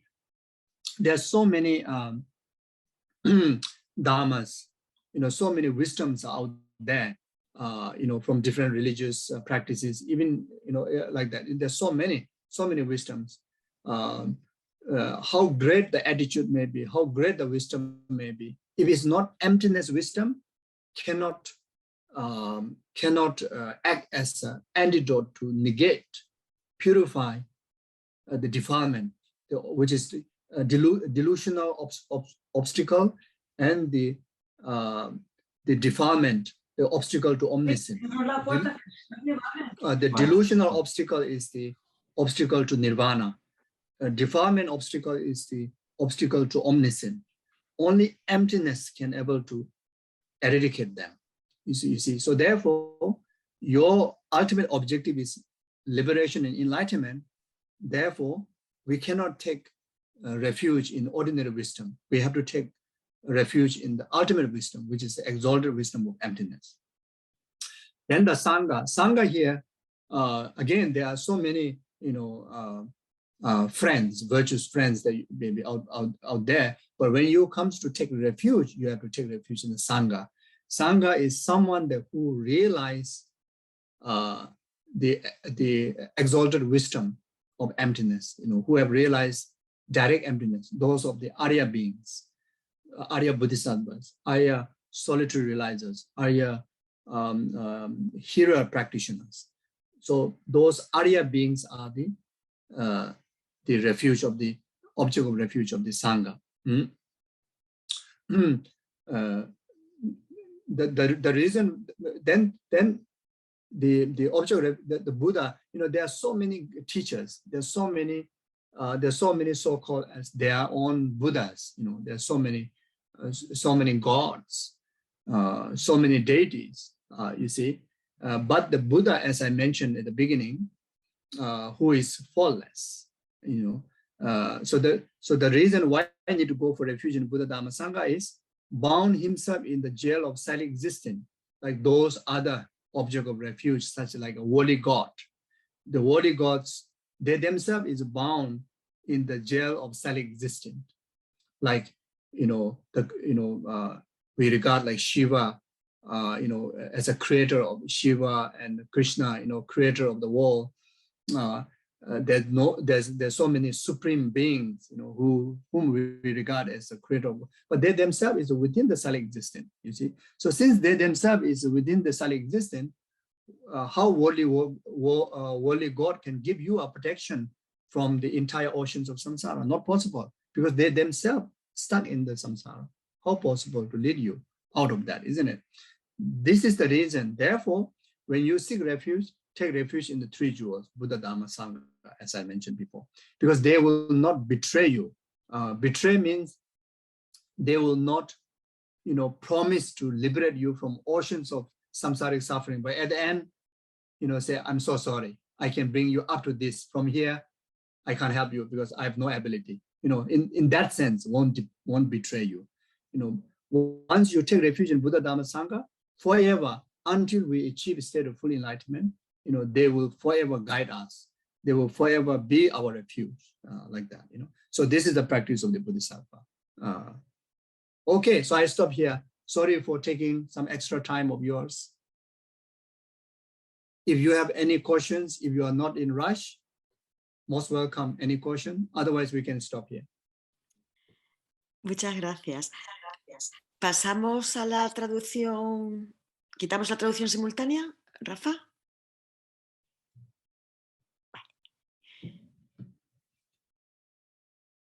The first part we did not translate because immediately we jumped. You understood I did translate it, but I did not. I mean, it's not that important maybe, but just to mention. Oh, I see. I think it's talking about the precious human rebirth, isn't it? No, So maybe the first part was only the headlines. Just that you. I see. That's okay. That's okay. That's okay. That's I think we have done on the first Yeah, session. exactly. So, okay. Thank you. Okay. So, le he comentado a Geshe que la primera parte que era, Geshe había revisado los puntos de división del texto, de los 4 puntos y luego en los otros 4 puntos no lo habíamos podido traducir, pero como ya lo dijo la vez pasada, no pasa nada. Yeah. We are all good. Está bien. Pues hay una pregunta de Fernando. Hola, Geshe. Muchas gracias por las enseñanzas. Muchas gracias. Muy contento. Tengo 2 preguntas. Una es sobre el perfecto renacimiento humano. Entonces, el perfecto renacimiento humano, a veces en algunos textos lees que los dioses no pueden practicar el Dharma, pero luego en otros textos y en otras explicaciones se dice que los dioses de alguna manera pues sí que tienen la capacidad de practicar el Dharma, pero a lo mejor no la utilizan. Y de hecho, por ejemplo, en el Sutra del Corazón, en la asamblea están también los dioses escuchando las enseñanzas, y en los textos de la Prajnaparamita también están los dioses. Entonces, ¿cuál sería una respuesta así para poderlo entender? ¿Realmente solo se puede practicar el Dharma con un perfecto renacimiento humano? Esa es la pregunta. Okay, he has 2 questions. The first one is regarding the perfect human rebirth, the capacity to practice Dharma, and if it's the only vehicle that allows that. And he explains himself a little bit, because he has heard sometimes in some teachings the gods, they say they cannot practice Dharma, but in other they say that yes, even they have the capacity, but mostly they don't do it. But we also heard, like in the Heart Sutra or other Prajnaparamita texts, gods were present there when the Buddha was teaching. So if Geshe can clarify about that, yeah. The god realm were regarded as unpreferable to practice Dharma is mainly referring to the long life gods. There's one particular sections of like a state of god realm called long life gods. These gods are completely overwhelmed in leisure distractions, sensual distractions. Because of that, they are not favorable for practice Dharma. Then the demigods are also demigods are all the time overwhelmed with aversion and conflict together with those gods. Those are not favorable. But then, other than that, there are many god states. They are absolutely favorable, if not more than us, human being.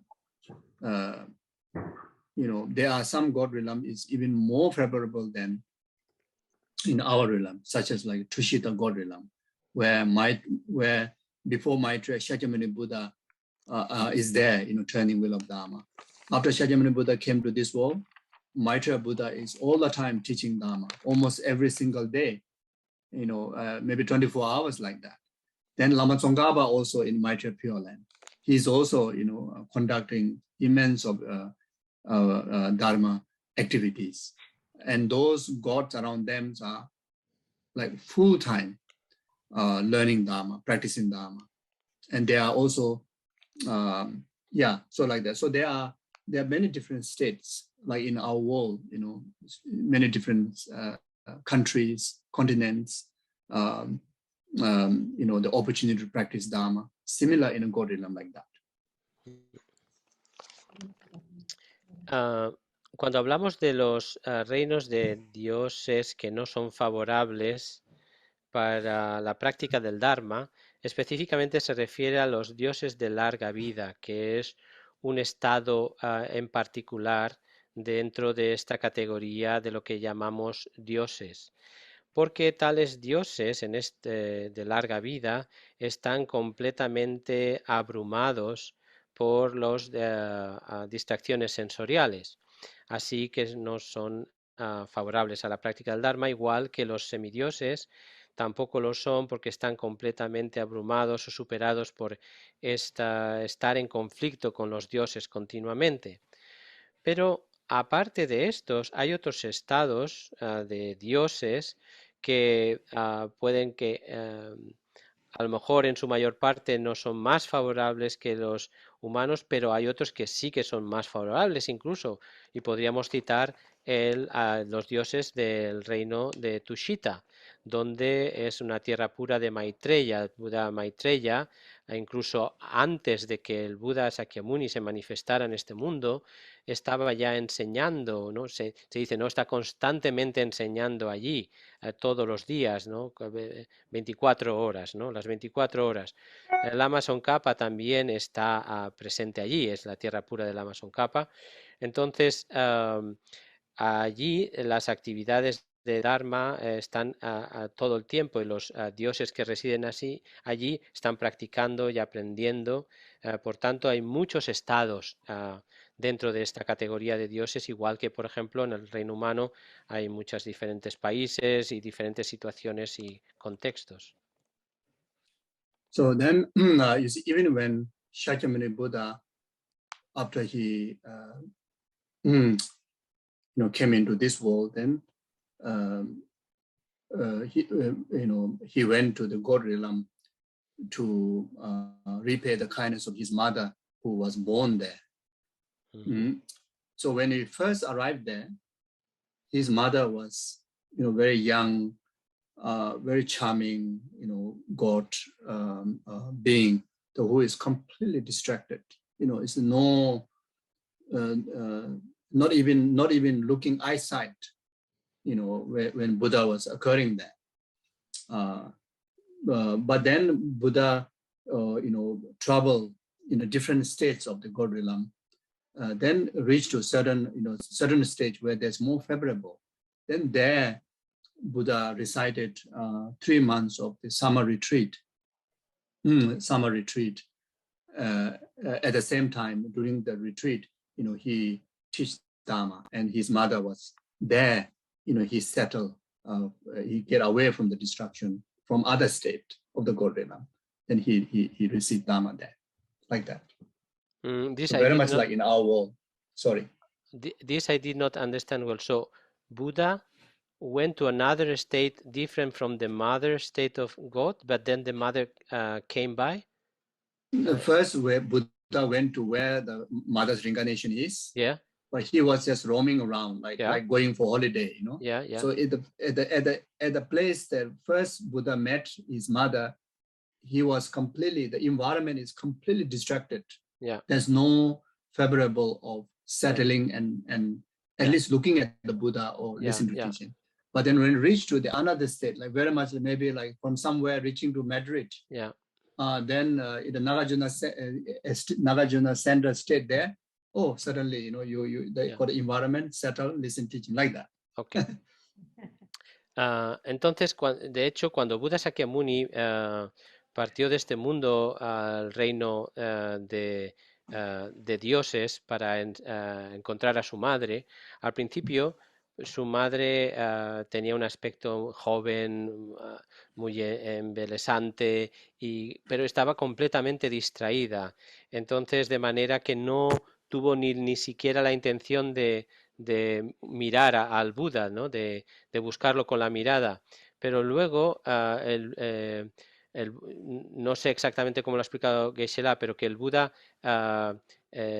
se movió a otra situación, a otra condición, donde ella sí que fue capaz de dirigir su atención, captó su atención de manera que ese entorno específico de este estado de dioses se modificó y era como más favorable a que ella pudo escuchar las enseñanzas de Buda Sakyamuni, que estuvo realizando el retiro de 3 meses en ese lugar de los dioses, en ese estado celestial, y durante todo ese tiempo otorgó enseñanzas. Then another thing good to know is that Está en Madrid, pero está por ahí pululando. Sí. Ujú. Le llega el...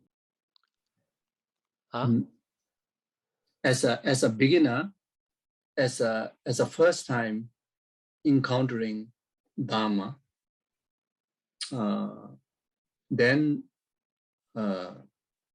also having the potential of actualizing enlightenment, full enlightenment within this very ordinary life, within this very ordinary one lifetime, then precious human realm is the greatest, most favorable, even comparing to those of any of the God realm. So that's one thing. If you are first time meeting Dharma in the God realm, in order to actualize enlightenment, you have to have the human aggregates. So they have to reincarnate to human aggregates. Then there they continue the practice and actualize enlightenment. So that's the second section. The third one is you already actualize all the causes and conditions to actualize enlightenment. Then you pass away and reincarnate in the pure land of the God realm. Then within that pure land of the God realm, you will actualize full enlightenment without interruption of any other rebirths or any other rebirth in the other realms, such as human realms, etc. So there are 3 different kinds.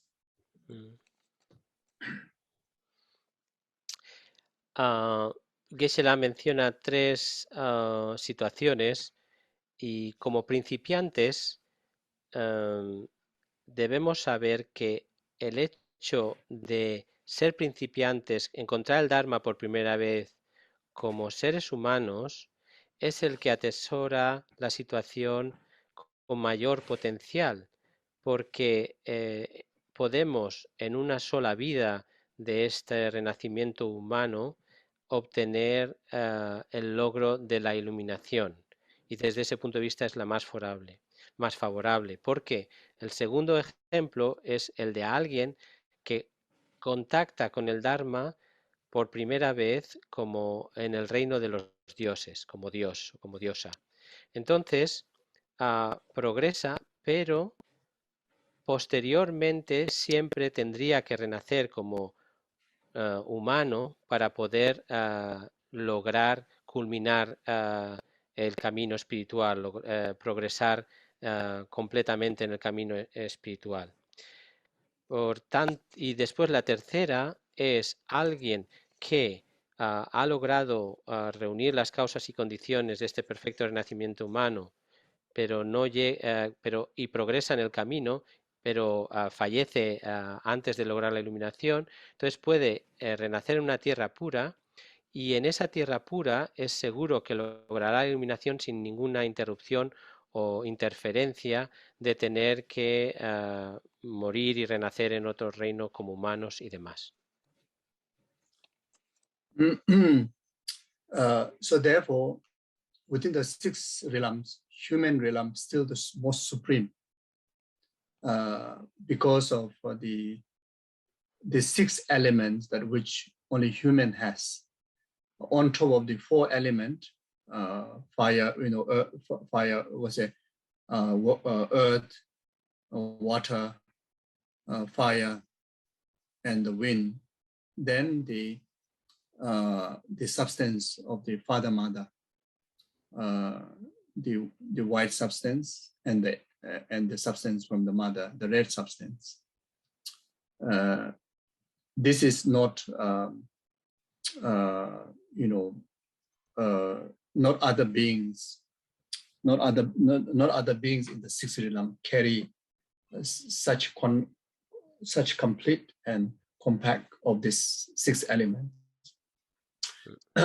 because of this sixth element, give the process of the clear light, the experience of clear light, and give all the opportunity to utilize clear light onto the path of the Dharmakaya because of that. Because when you're able to utilize clear light on the path to Dharmakaya, before you die, at the time of death, in the natural clear light, you can become Buddha there. You can enlighten right there within this very continuum of the life. Mm. Such opportunity does not possess even in the God realm. Y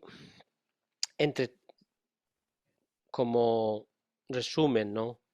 Entre los 6 reinos de existencia, el renacimiento humano es el supremo para poder lograr la iluminación, porque además de los 4 elementos que componen el cuerpo, los 4 elementos de fuego, agua, tierra y aire, los otros reinos no poseen estos 6 elementos distintivos de renacimiento humano, como las sustancias blanca y roja que provienen del Padre y la Madre, y que hacen que nuestra potencial, nuestra potencial humano, de alguna manera, hacen completo o compacto el potencial para lograr la iluminación, porque estos 6 elementos son los que capacitan a que podamos desarrollar el proceso de la clara luz, de la experiencia de clara luz, donde sí podemos experimentar la clara luz natural, llevarla a la experiencia del Dharmakaya. Entonces, esto solo existe en el reino humano, ninguno de los otros reinos posibilita esto. Por tanto, en el proceso de la mente, antes de la muerte, antes de morir completamente, esta naturaleza de clara luz, si se utiliza para manifestar el Dharmakaya, se puede iluminar en esta misma vida. In the God realm, those form realm gods mostly is a spontaneous born, not born from father mother, like how we born from this true substance and the combination of the elements. Those formless gods, they don't have a majority of this substance, these elements, and especially the last 2 elements is so crucial to utilize the full potential of wisdom and method, clear light and clear light illusory body, which really makes our position is truly a precious gem, precious human rebirth, unbelievable. Geshe, just to clarify, when you say the 6 elements, 2 of them are these two. 2 of them are these white father, mother, serpent. These are the crucial ones. Okay. Yeah. So, entonces Geshe dice que en otros reinos de dioses, como por ejemplo los de la forma y de la sin forma, se nace espontáneamente. Por tanto, carecen de estas 2 sustancias que provienen del padre y de la madre, que he clarificado con Geshe son 2 de los 6, ¿no? Son 2 de los 6 que hacen que nuestros elementos estén completos para que nuestro potencial sea el máximo. Por tanto, estos dioses de la sin forma y demás no tienen la mayor parte de estos elementos, especialmente estos 2, al nacer de forma espontánea.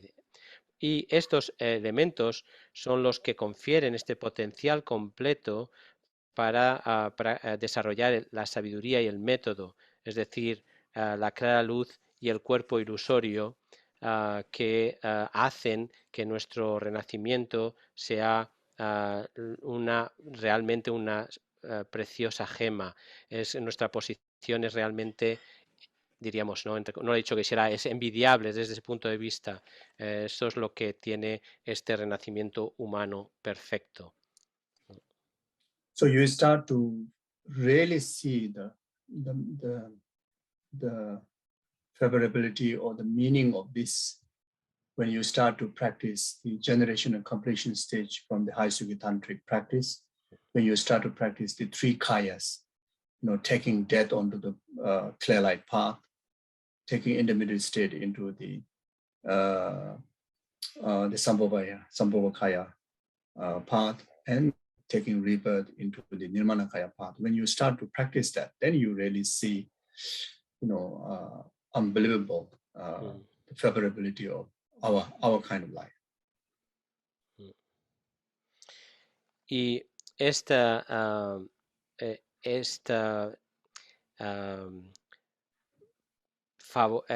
condición tan favorable, esta significancia de la situación en la que nos encontramos, de las condiciones que poseemos ahora, realmente la empezamos a vislumbrar cuando usamos, cuando empezamos a practicar los estadios de generación y de completación que pertenecen al Tantra del Yoga Supremo, especialmente cuando realizamos la práctica de de llevar los tres kayas al camino, los tres cuerpos, utilizando la muerte para desarrollar el camino de la clara luz, o el estado intermedio y el estado intermedio en el camino del Sambhogakaya, o de el renacimiento como el Nirvanakaya. Realmente ahí es cuando empezamos a vislumbrar esta existencia, cómo de favorable es tener este tipo de vida que atesoramos ahora. Yes, thank you. Sí, muchas gracias. Muchas gracias, Geshe-la. Okay. Hay otra pregunta de Ana Esteban. Another question. No problem. For me, okay. Para mí está bien. Vosotros decidís, ¿eh? Thank you, Geshe-la. Gracias, Geshe-la. Es una pregunta o más bien una consulta que surgió del grupo de estudio a partir de un poco una inquietud que nos producía el no saber realmente cómo, para algunos de nosotros no saber cómo llevar la sabiduría de la vacuidad al día a día, tal como nos estaba proponiendo al día a día entre sesiones, tal como nos estaba proponiendo y sugiriendo Geshe-la la sesión pasada. ¿Esto es la introducción o ya la...? Sí, pues bueno, sí, también es la introducción en la pregunta, porque la cuestión es, ¿qué podemos hacer cuando no tenemos experiencia en una práctica de la vacuidad, una comprensión, no solamente experiencia en la práctica de la vacuidad, sino una comprensión completa de la sabiduría de la vacuidad para en el día a día hacer o aproximarnos a hacer lo que nos sugería Geshe-la, que era... a ver, te lo voy a leer exactamente, que era llevar... Oh, sorry, perdí todos los papeles. Llevar el tipo de sabiduría de la vacuidad a cualquier cosa que hagamos en nuestra vida. Que nuestra vida y nuestras acciones estén induidas y teñidas por este aspecto de vacuidad. So this is a doubt that arose, Geshe-la, from the study group they are holding together. And then last day, Geshe-la was advising how to bring the wisdom of the emptiness to everyday life when we talk after in between sessions. So, but the doubt is like, yes, how we can do that if our understanding of the emptiness, our experience of emptiness is still incomplete, is not so developed. How we can bring this wisdom to the day-to-day life? If Geshe-la can explain a little bit about that, maybe is the question. Yeah. So Yes, trying your very best, at least understanding that the things and events and experiences that does not exist the same way how we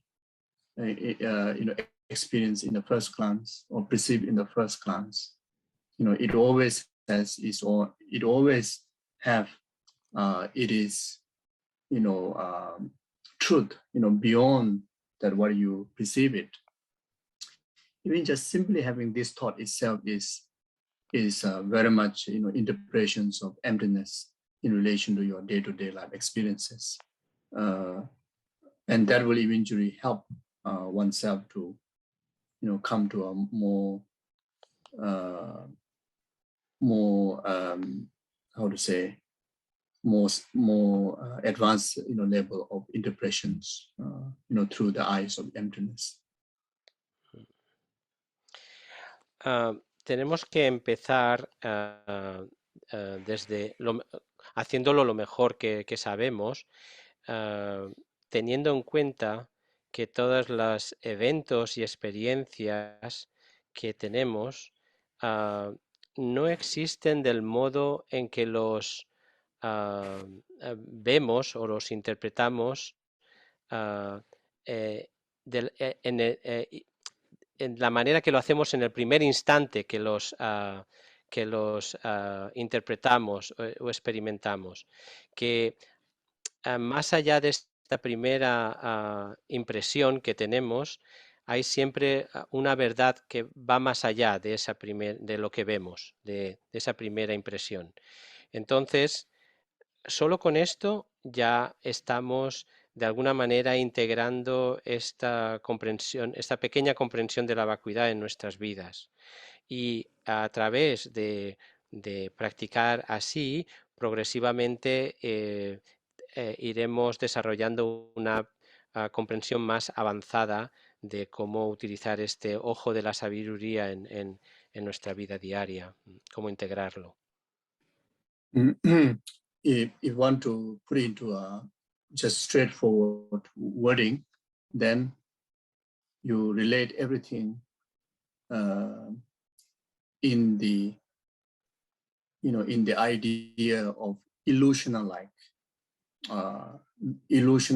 viewing of all experiences, or mirror image-like viewing of all experiences.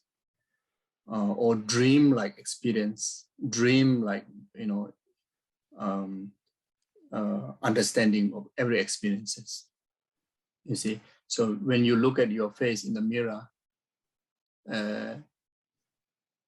you as if you claim yourself. The image in the mirror is me, but in actual reality, it's not you. You do not exist in the mirror, isn't it? It's your image, your function of what kind of a look that you can able to see the activity in the mirror, but you do not exist in the mirror. So all phenomena are like that. So simply interpreting that already helps to purify hallucination, wrong views, or ignorant, and it start to increase our wisdom, accumulate merit. Then eventually keep doing it. Eventually you will be surprised that you get to a very deep understanding or even realization on emptiness. Because emptiness, when it comes to wording, is very simple, few words. Lack of inherent existence is emptiness, or dependent arising, very simple way to say. But to realize, you require a lot of merits, a lot of cleansing, purification. So saying and thinking of emptiness, even just once, it really shaken the ground of negativities, shaken the ground of ignorance, So in our day-to-day life, keep interpret that way. So that would be very helpful.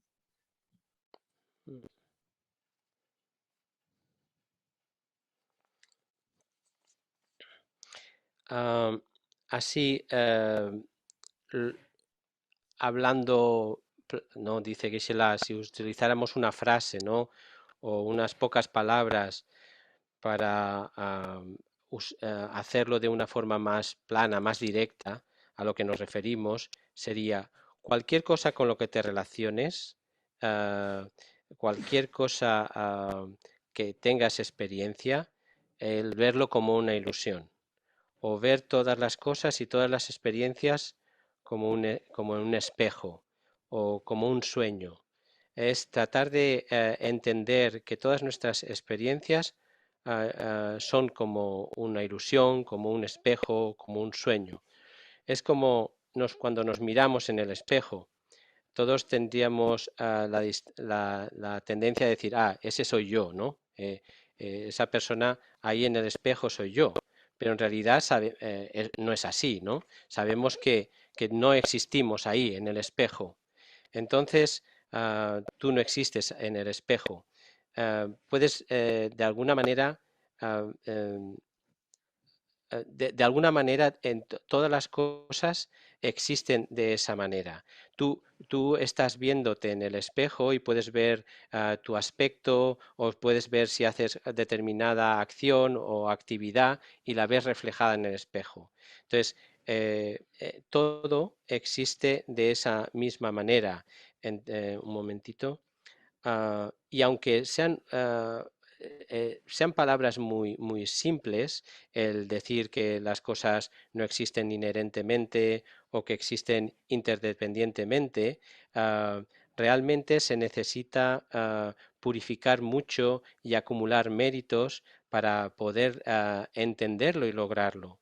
Pero, y esto lo he dicho antes, Geshe, pero lo digo yo ahora, si solo hacemos esto, si solo nos familiarizamos con esta reflexión de que las cosas existen así, como un espejo, y nos vamos familiarizando, esto va acumulando sabiduría y llegará un momento que podremos lograr esta comprensión más profunda de lo que significa la vacuidad. Y no solo esto, incluso nos sorprenderá tener, ¿no?, que tenemos una realización sobre esto. Por eso, el familiarizarnos solo una vez en ese sentido, en el camino de la purificación y de la acumulación de méritos, hace que se sacudan todos los cimientos de la ignorancia y de los engaños, ¿no? Y haciéndolo así a diario, intentándolo así poco a poco a diario, se comienza así, ¿no? Yeah. So especially when you go through negative experiences, obstacles or delusion arise, then it's very beneficial to interpret that in emptiness. Like, you interpret as a dream, like, whatever problem comes in your way, you at least design yourself to pause a moment to just tell yourself the problem does not exist the way how it appears to you.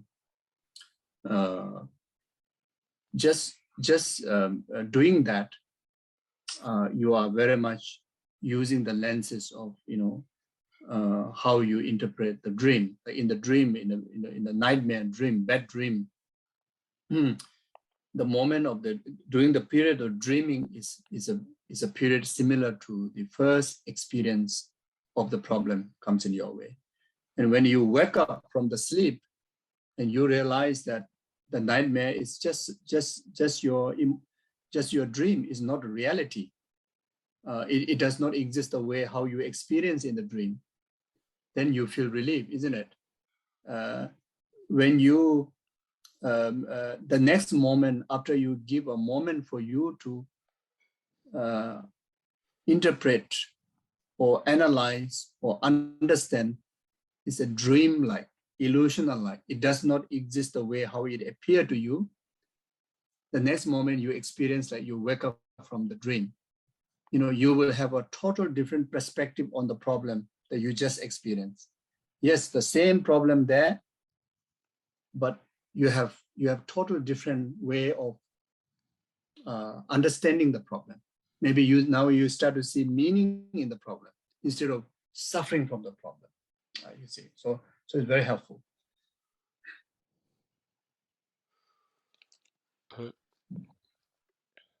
Por ejemplo, si utilizamos en la situación que puede ser muy útil, en la situación en la que estamos experimentando adversidades u obstáculos, problemas, ¿no? O, diferentes engaños. ¿Cómo podemos aplicar esta técnica de verlos como en la vacuidad? Es si te das ese espacio, ¿no?